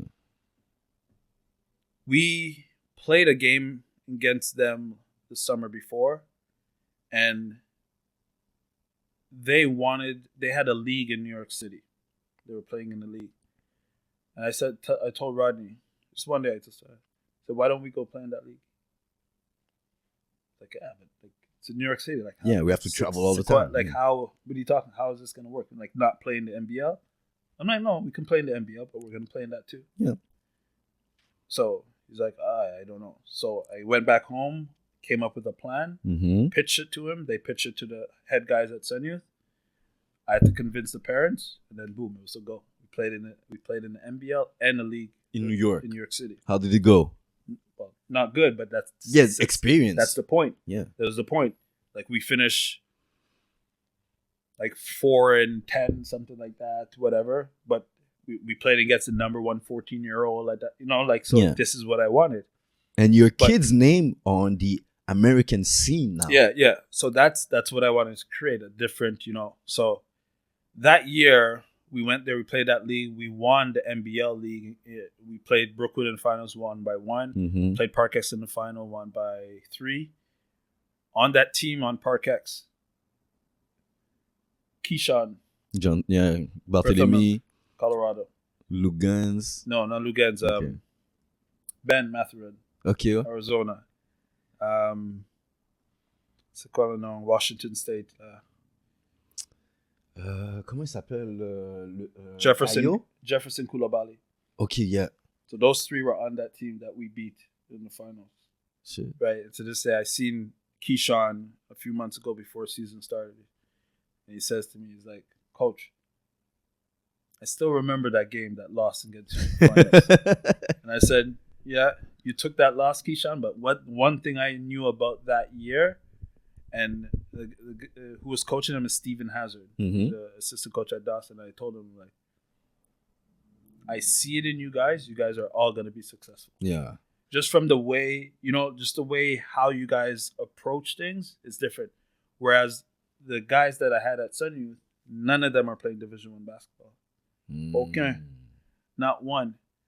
There was too much barriers behind everything else, dealing with school and So after that 1 year, Roscoe got the job at Concordia, and he approached me and said, me and Roscoe were always very good friends, and he asked if I want to be an assistant coach. Yeah. And again, remember, I'm 2 years into coaching, only coaching the NBL.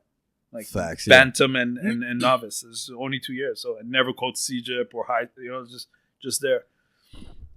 So I'm like, sure. So I got into it, and my first 2 years là, c'est quoi ça coaching, and like, I was like, and it's funny, I talked to the players that I've coached those 2 first years. I'm like, how much I grew from there, like learning. It's true. So you can't just go in and coach. There's a you have to learn how to coach. You have to learn how to coach. So, after that year, I'm like, okay, I got to be better for my players, and then we would be coaching against guys like, the coach at McGill, Dave DeVero, Mm-hmm. like 30 years. Dave DeVero coached me when I was playing for Team Canada.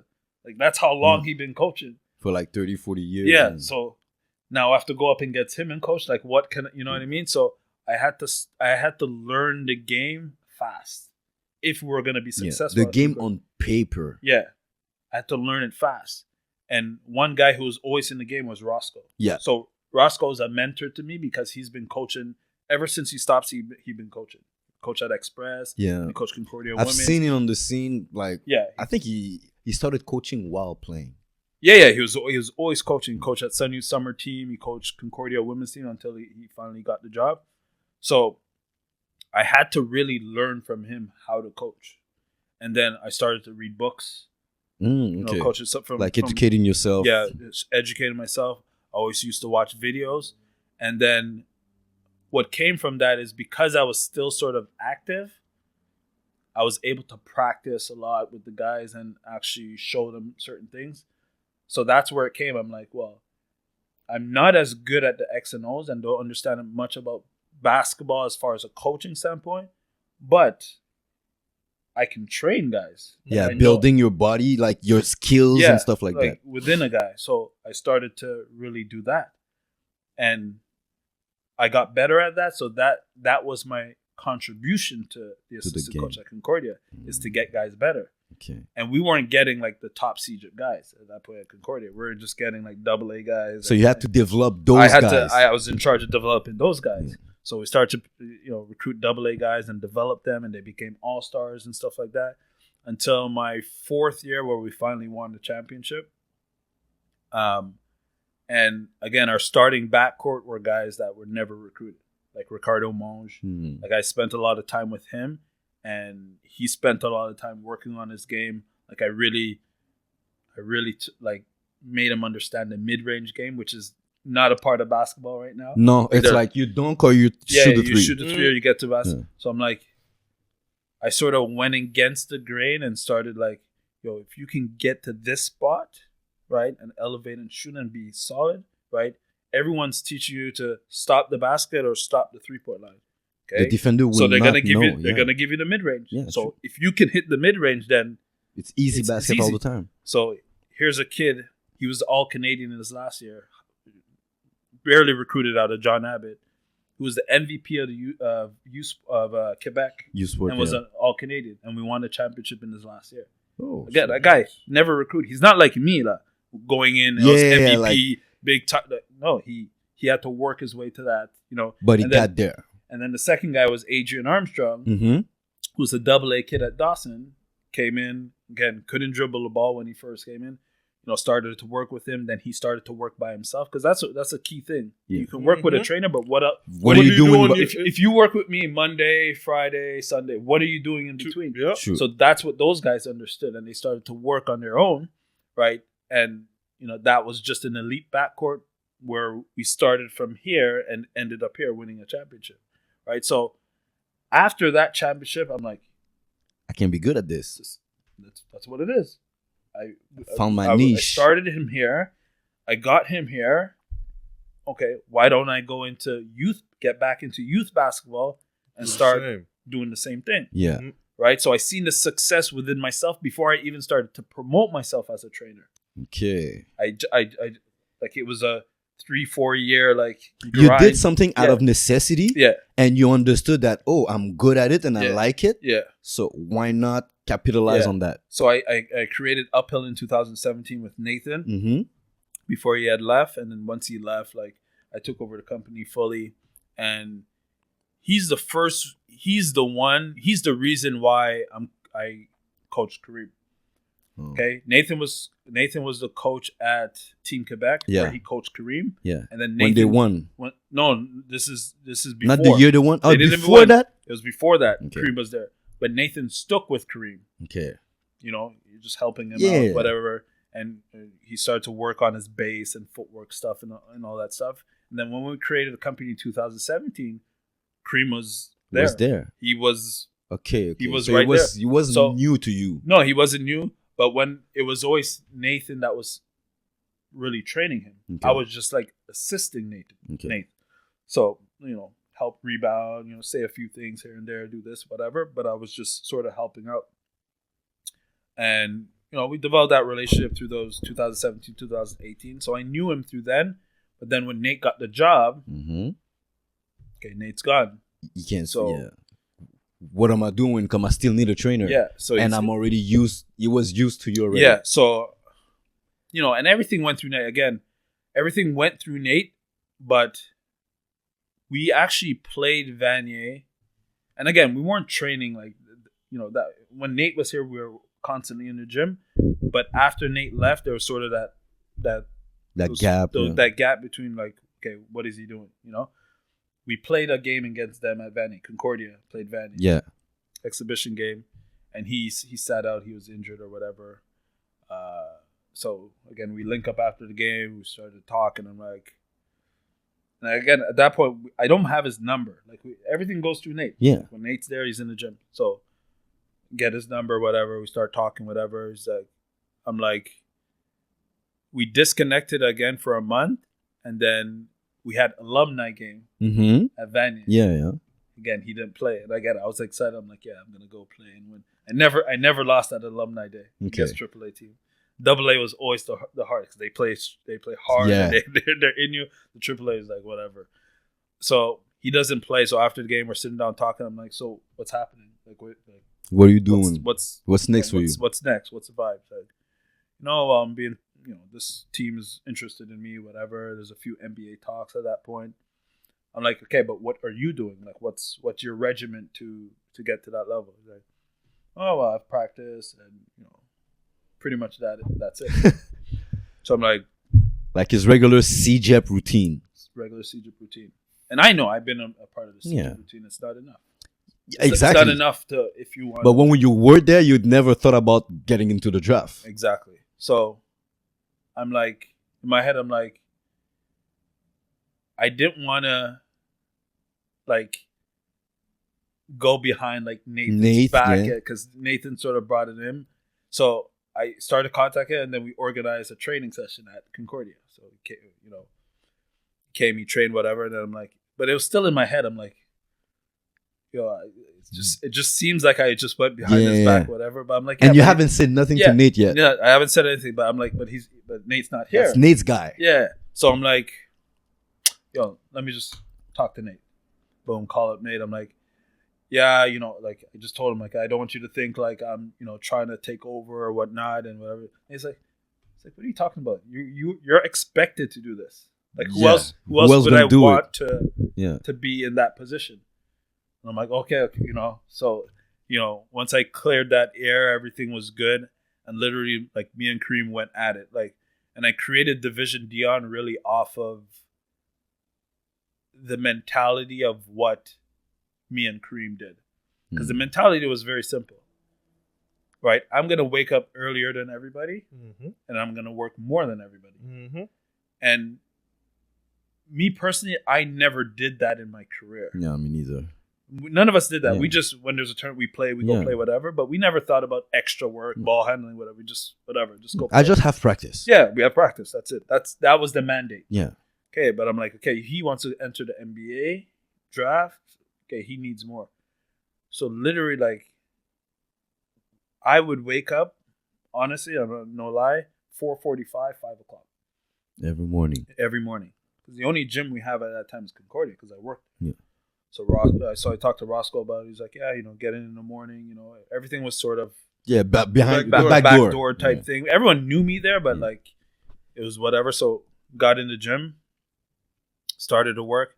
So I woke up at 4:45, 5 o'clock, get out to go pick him up in St. Hubert. So from Chateauguay, St. Hubert, pick him up, bring him, drive to Concordia in traffic, get to Concordia, train for like 2-3 hours. I have practice at 10. He has class at 10. Right? He leaves there at whatever. Vanier. He takes the bus, go to Vanier. And like, we literally did that like 4 times a week. For a full year? For a full year. Like the 2 years before that, 2017, like Nathan was doing this stuff. I seen everything and I give him pointers, whatever. But literally in that 1 year is really where we started to see each other every day. And I'm talking about, I seen Kareem like more than my wife. Shit, like okay, yeah. But I had to speak to my wife about it. I'm like, okay, this is a situation, whatever.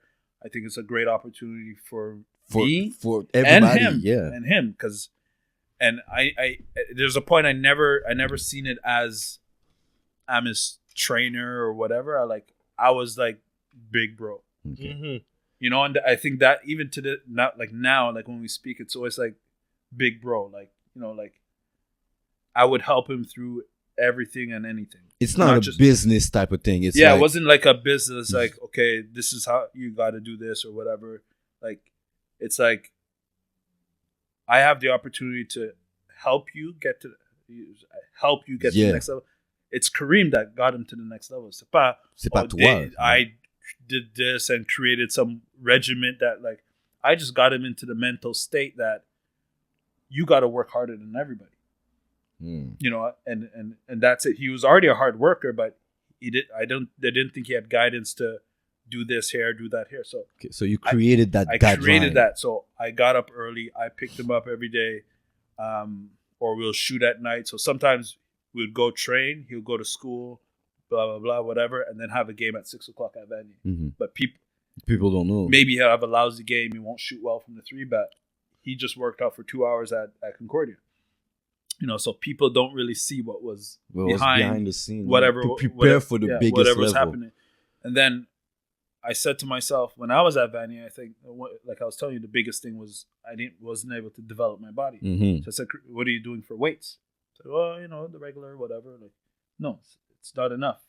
If he was in the States and they knew he was going to go to the NBA, all the resources would have been there for him. Yeah, true. So I said, okay, I got to come in and create these resources for him. Because the nature of Quebec basketball doesn't have is not the same. It's good, and certain programs are great to stay here. Yeah, but so I had to create that for him. So I had one of my friends, Kevin Selman. he had a company called Spar Training. Mm-hmm. So when we started uphill, we started a strength and conditioning in partnership with him. So he would take all of our players and train work them. up. Yeah. So I created that linkage. So I brought him there, and I told Kevin the situation. I'm like, this is the situation. You know, the kid's in school. Money's not there. Money's not there. Like, it's, you know, and these things are expensive. $60, $75 an they hour. are, Like, yeah. it's like. So we had that mutual agreement. You know, he started working with him through that whole year, and it just trickled down to where I got him nutritionist, and whatever. The whole team. Yeah, the whole team. And then everything sort of was the same circle. Nate was still involved. I was involved. Kevin Selman was involved. And we just kept it as that. And But Andy became his agent after that. no, Andy's not his agent. Andy's not his agent? No. I think Andy stopped being an agent a long time ago. Even when I was playing, I don't think he was an agent. I thought Andy was his agent. I thought he was in an my agent. mind, Yeah. Andy retired to be his able to agent? to be able to be his agent full time because he needs to travel and do stuff like that. No, he has another agent.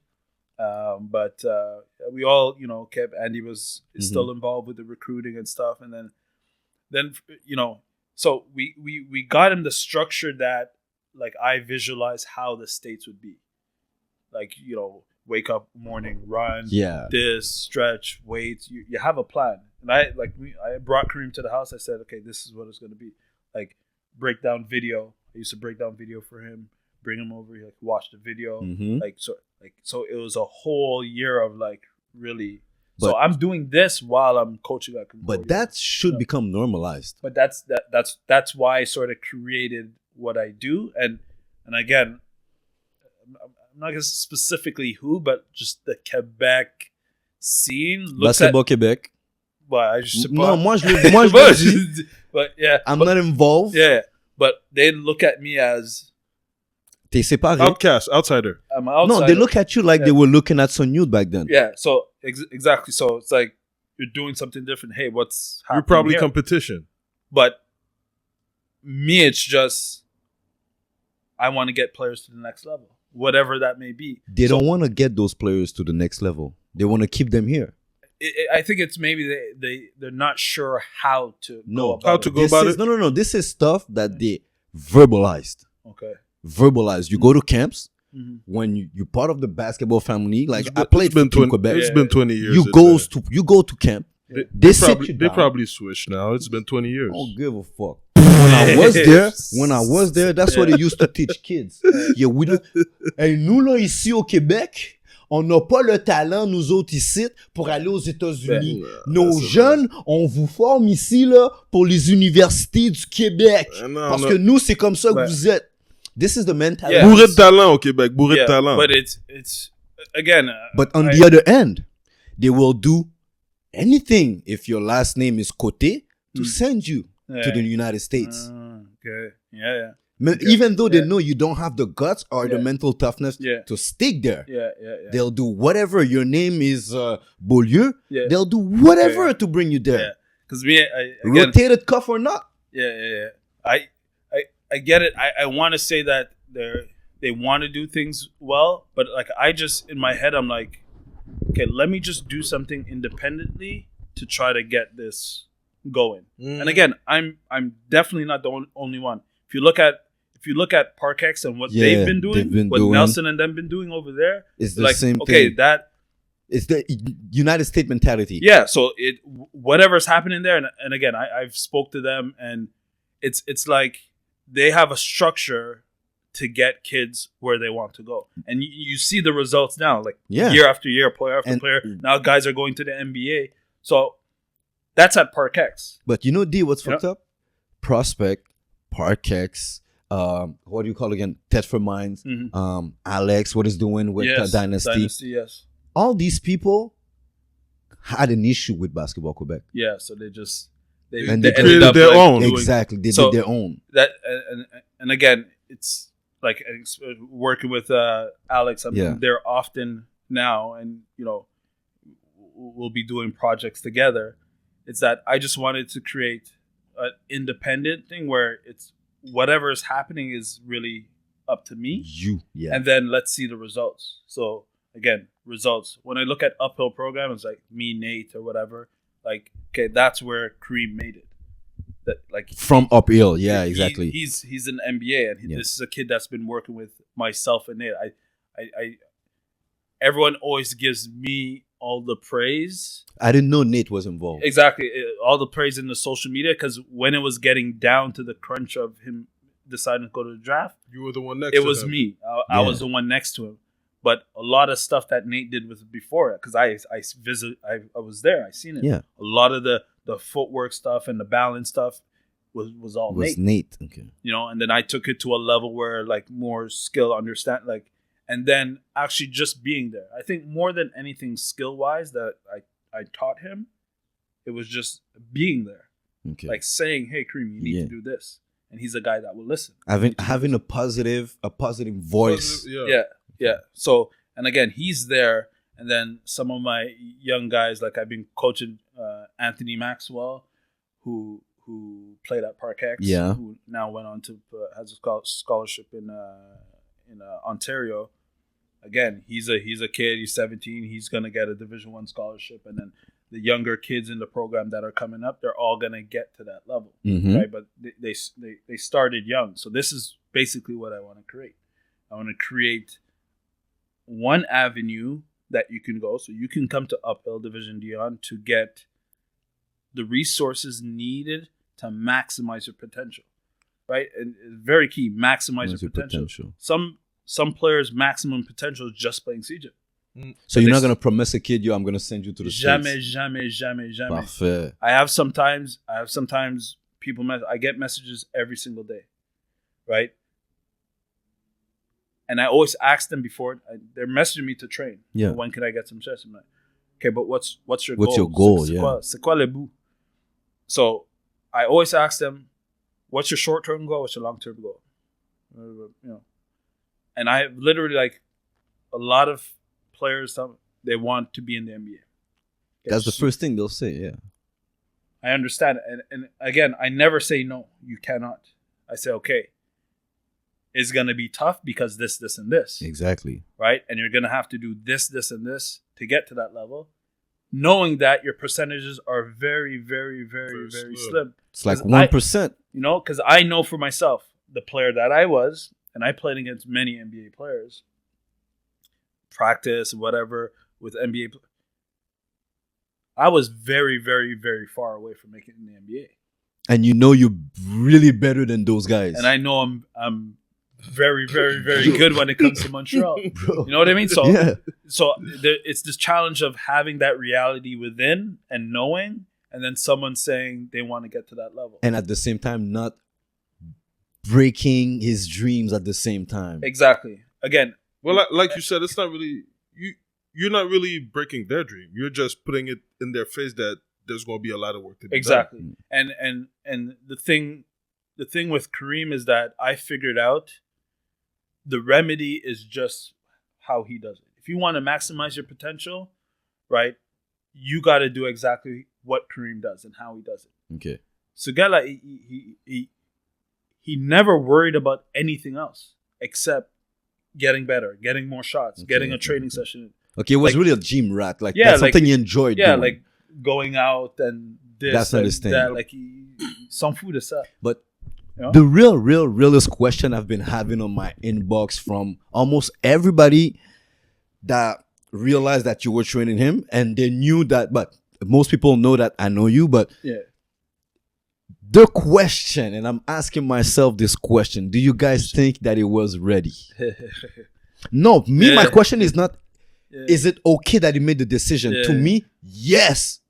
134 times again, make that decision. Even though I don't care what happens next, but just the fact that we broke the ice, someone from Canada, from school, didn't have to cross the border in order to get into the draft and get, even if you didn't get drafted, you got consideration. Yeah. And you're on an NBA roster now. No. To me, I don't care about anything else. That was a good decision. Now, if we talk about him, and none of us here made the NBA, but we kind of understand how it works. it's tougher to stick than to make it. 100. So 100%. do you feel right now with the tools that we gave him in Quebec? I'm not talking about you or Nathan.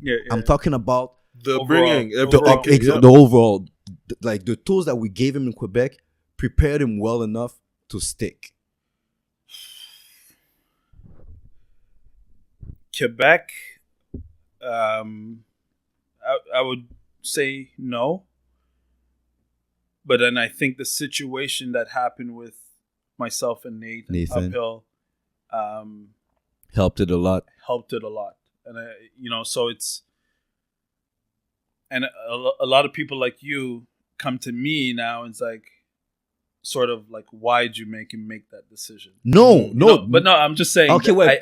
I've been people outside of the. You've heard it. Yeah, and I hear a lot of things and like, oh, he's not ready. And I spent a lot of my days with Kareem, so it's more than just training. It's more of a. To me, no one is best suited to answer that question but you. Yeah. So, and my response is always sort of that. You know how it used to be that vague, like not really, just whatever.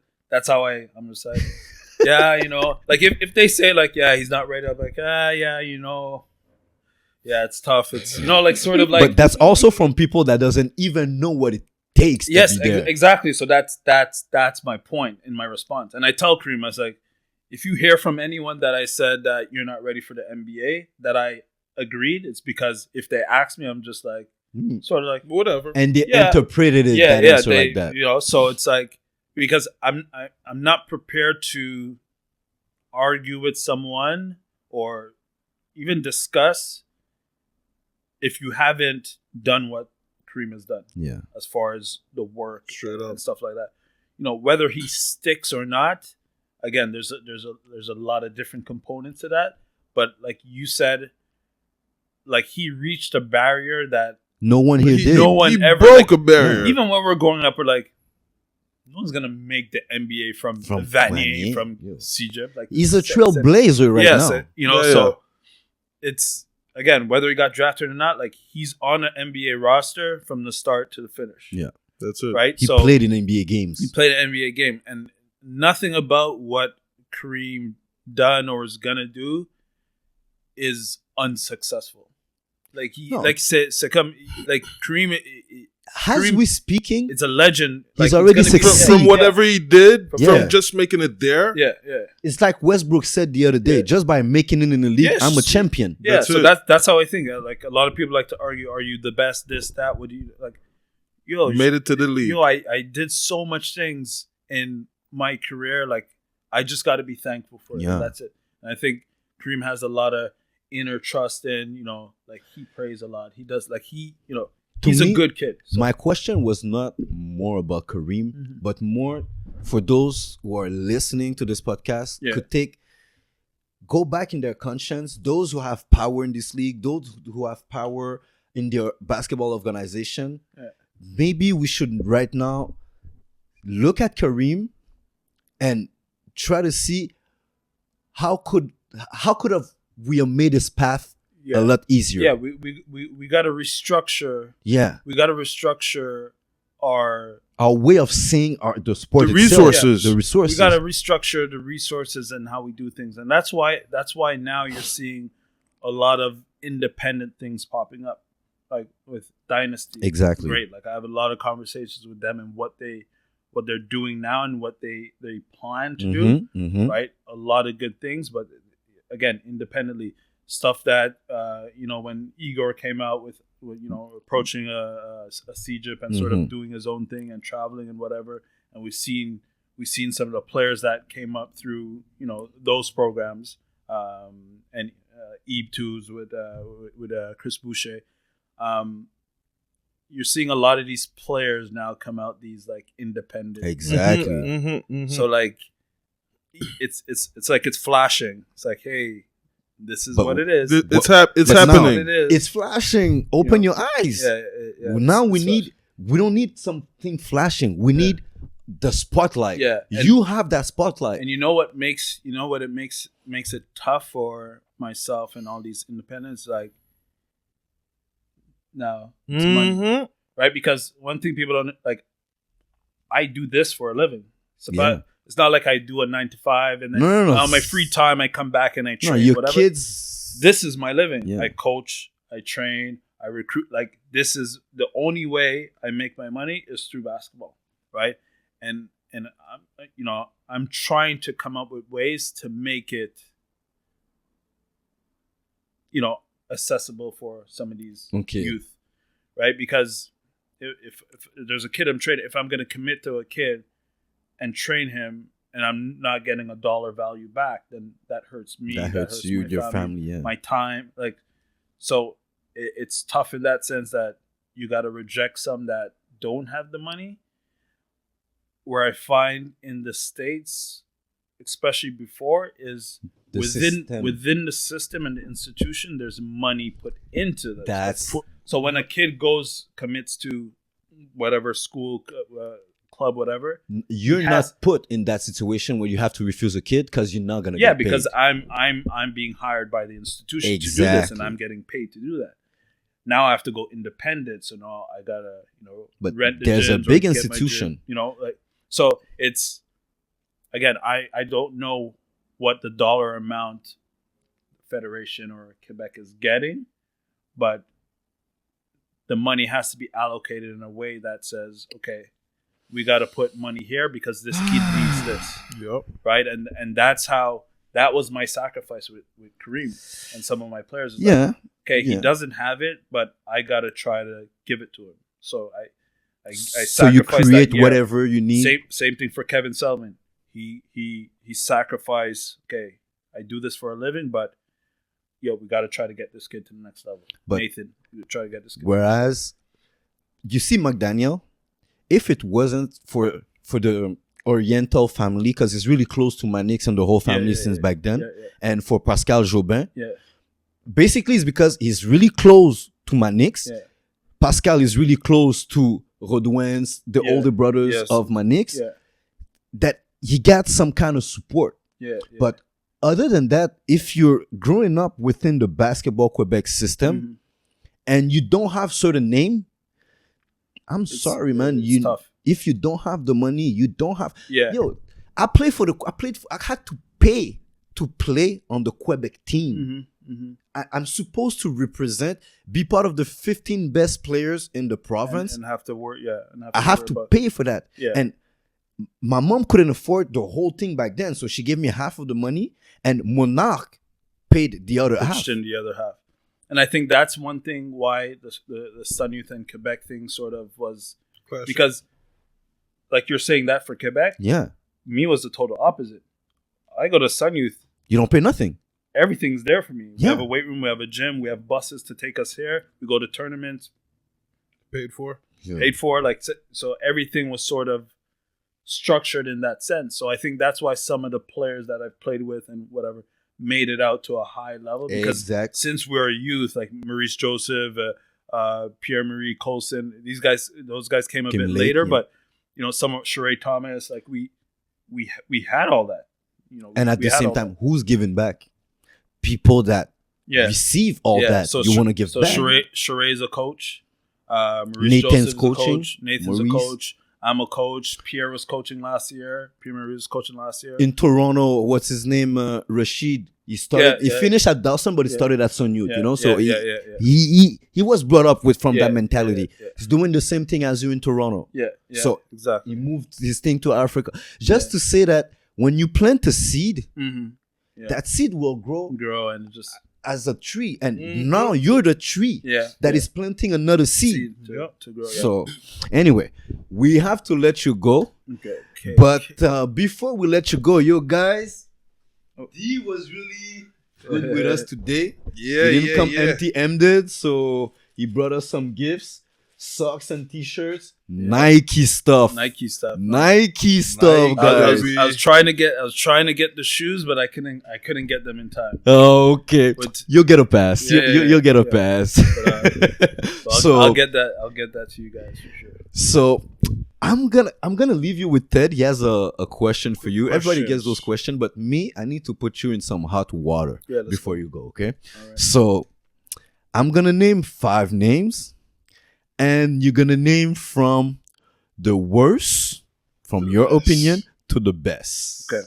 So Damian Buckley, Pierre-Marie Altidore Cespedes, Ratana Sak, Alex Victor, and who else?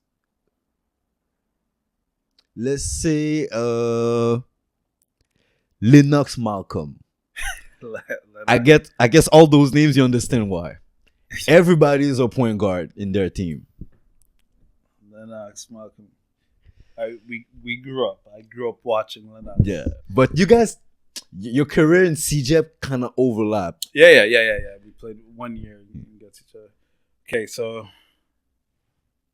from worst to best. Okay, let me give you a disclaimer for you. First of all, y a personne qui est poche.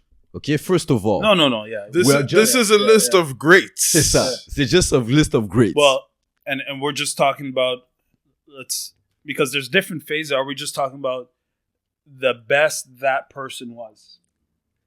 In your opinion, everybody at their best, at their we'll prime. We'll go at their best. Yeah. Okay, so right away we'll get into the argument of Damian Buckley, Pierre-Marie as 1 and 2, but we'll get that to the end. Just push that out the way. So we have Alex Victor, Ratana Sak, and Lennox Malcolm. Yeah. Alex is gonna kill me, man. You put me in hot water. Boiling water. Okay, so 5 is Alex Victor. Mm-hmm. Whew. Make sure you call him before he sees this. Yeah, you got a couple of weeks. Hey, you're in the 5, man. You're in the 5. You're in the 5. Okay, Alex Victor, Lennox, and Ratana. Wow, this is gonna be a tough one. And they're so different. And I kind of don't want to be biased because if you understand like where I grew up, like Lennox is probably 4 years older than me. Because you've used to see him, used to look up to him. You remember I told you Monday League and Wednesday League? Exactly. I played in Monday, he played in Wednesday. I went and watched him. And all these guys I grew up with on Walkley, like I look at all of them and I can say, okay, that I got from Jerome Antoine. That I got from Lennox. That I got from Malcolm, from Nigel. Like that. So I can just pinpoint, and then boom, that just made me. Nigel, man, Nigel Peters. Yeah, like together, like these guys, I watch every single day. So I see them like, and in my head as a youth, I'm like looking, I'm like, yo, I want to go scrimmage with them. Yeah, I want to get up. So it's up to you. It's you. Okay, let's go. Alex Victor, Ratana Sak, Lennox Malcolm. Mm-hmm. At 3. So me and Pierre-Marie.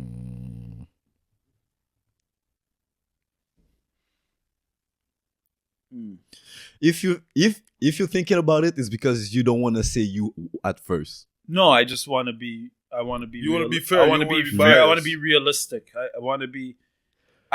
I'll say this. I don't think there's a big gap between me and Pierre. I don't. Like, so if we say like, if we just look at our career, so he went to Champlain, so they beat us so he won 1 CJEP championship. Mm-hmm. They beat us. We both went to nationals because we were both the top team. And then he went to Gonzaga, which at that point was probably going to high. Yeah. That's high major. C'était pas un mid-major. Yes, c'était high major at that point. And then I went U-Sport. I think that gap was too much of a gap. For what I'm saying is, but this is people from outside of the basketball world. This is how they will see it. Yeah. So what I say is that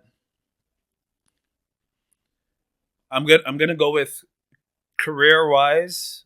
We'll go with Pierre 1, and Damian Buckley too. But who do you think was better?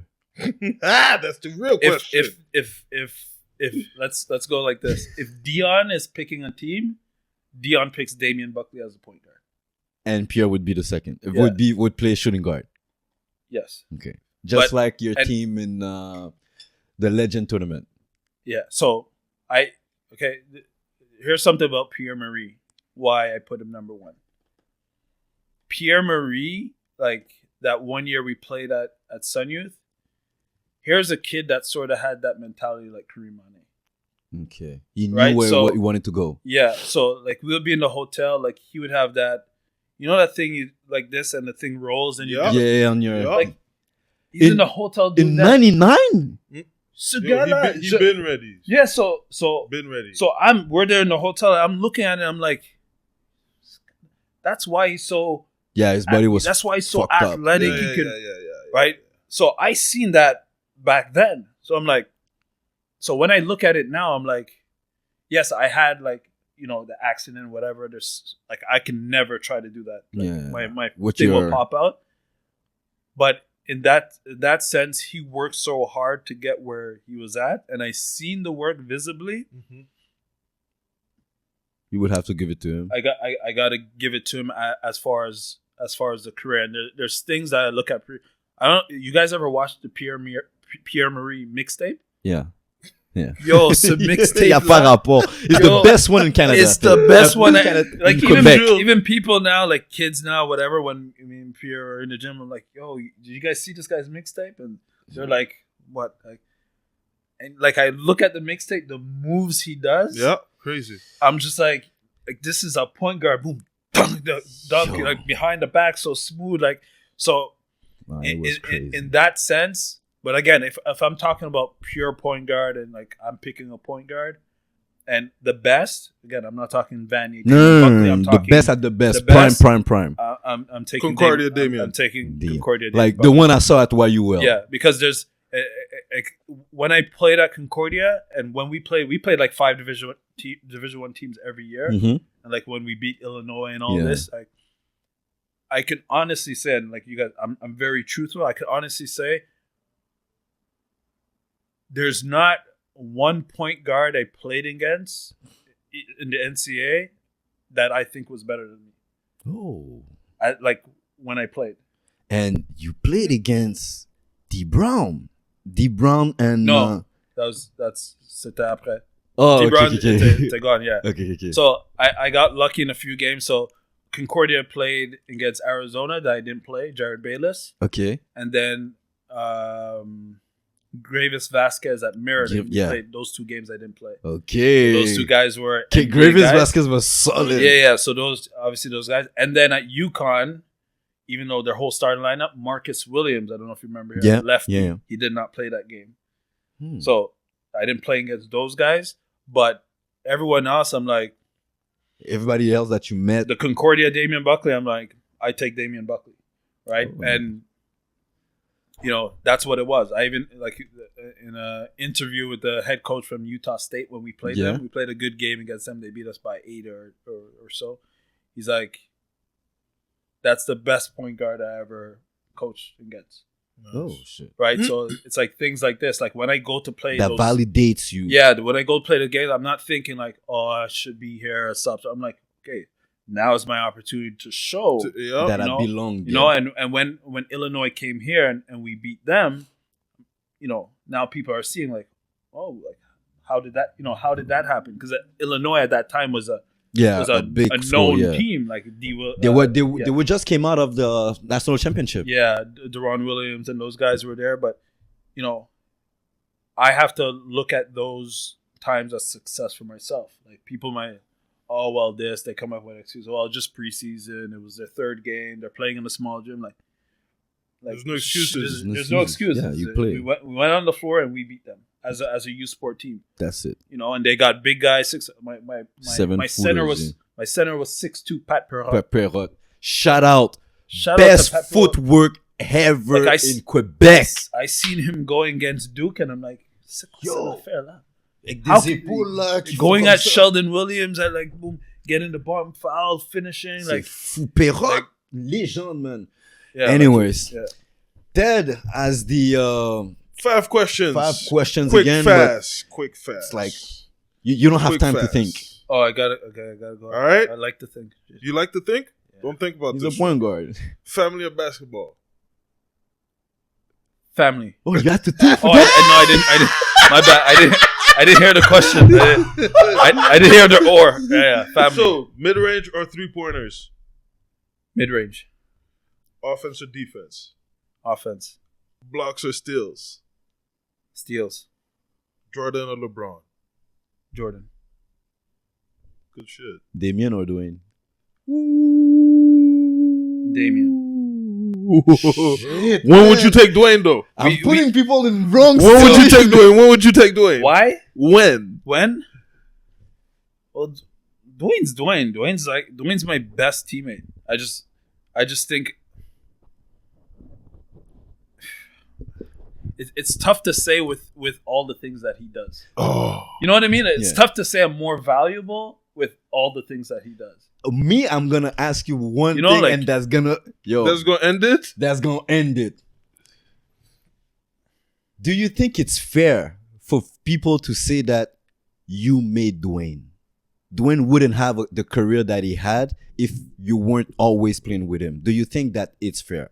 No, my answer personally, I think it's no. no. It's I think it's not fair to say that. if anything, I think it's the opposite. C'est l'opposé. I hope you guys are listening. Remember, it's, He instilled the work ethic. yeah, it's everything that he did. You You copy. d- I you just followed. went after and just Yeah. did that same thing. Then obviously in doing that, like I tried to do the best that I can, and I ended up becoming a player. But everything was just after him, and I still like Dwayne. Like Dwayne's a machine. Like it's not like I know like that. you guys think I'm in shape and doing all this stuff. Like, like Imagine Dwayne. we would have like when we got to Concordia, like the 2-mile run. Mm-hmm. Like we got to run from like the metro all the way to Concordia, and like he would always win. It was always him then me, but like I'm watching him like get that level on me, and it's only me and him because everyone's in back. Yeah. Like, me and I watching him, I'm like, fuck.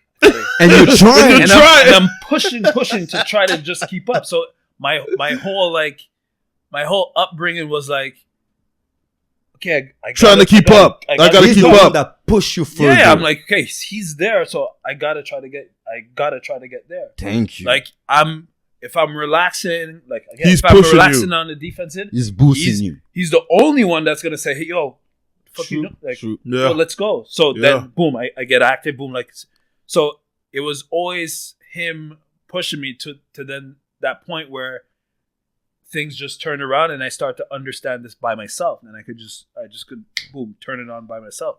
But I think it's opposite. Yo, 100% it's opposite. in my DM, when people knew that I interviewed Dwayne, I realized that there was so many people that was hating on Dwayne a lot more than me. Yeah. And that's something, like I said, I've even said it to Dwayne, like I was his number one hater. Yeah. But something that I never said, okay, Dwayne is like that because he's playing with Damian or whatever. Yeah.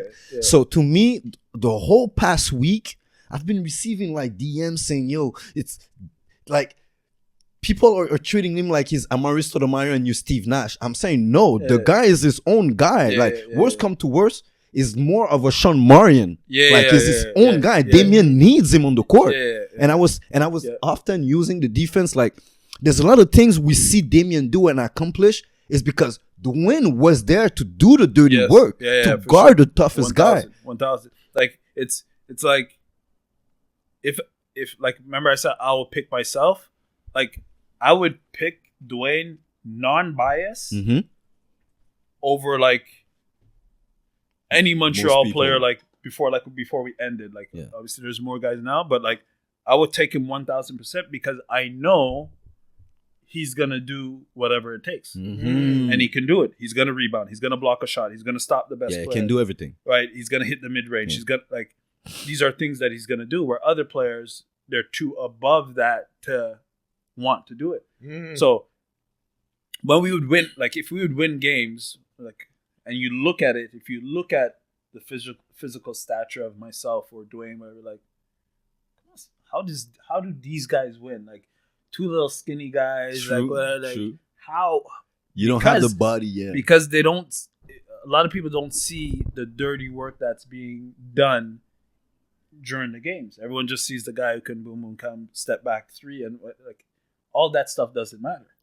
Well, it matters now because right now, 15, 20 years after you guys starting playing ball, the name itself, not Damian Buckley, not Dwayne Buckley, but the Buckley brothers. Name itself. Yeah, it's really the Buckley brothers. But yeah, that's what it is. Like, Buckley brothers. You guys have a legacy and a positive one. Yeah, everyone it's like the Buckleys. The Buckleys. Yeah. Jamais come. And I'm It's gonna not tell one you, or the other. Yeah, It's both. so the association is always And like in the even some stuff he does like Yeah. in his life, like he's gone to do like other things. Is like if he's doing something, You're part of everyone it as thinks well. that I'm a part of it. Like I get I'm coaching when I get deals. Oh, can I get ticket can I get VIP for it? I'm like, yeah, I'm not part of this. I haven't been in the club In the scene for club like scene. 10 years. Like what do you like? You know, like so it's that kind of thing. But it was always that. But like with the story you guys got today behind it, it was always me following him. So it always makes sense. And sometimes the decisions, like I told you, it came down to the top three decision was that okay, Dwayne is there. You know, All the so time, that yeah. always played a part in okay, I'm gonna stay. Okay, I'm gonna stay. I'm gonna do that. You know, so it just makes perfect sense. That's what it is. Anyway, so on arrive, c'est la fin. On s'est fait du fun. On s'est fait, yo, that was some crazy story because there's a lot of things. I like to play the know-it-all on my show. Like, I know everything. And, You but, didn't play that game yo, much I today. learned, no, I couldn't play that much today.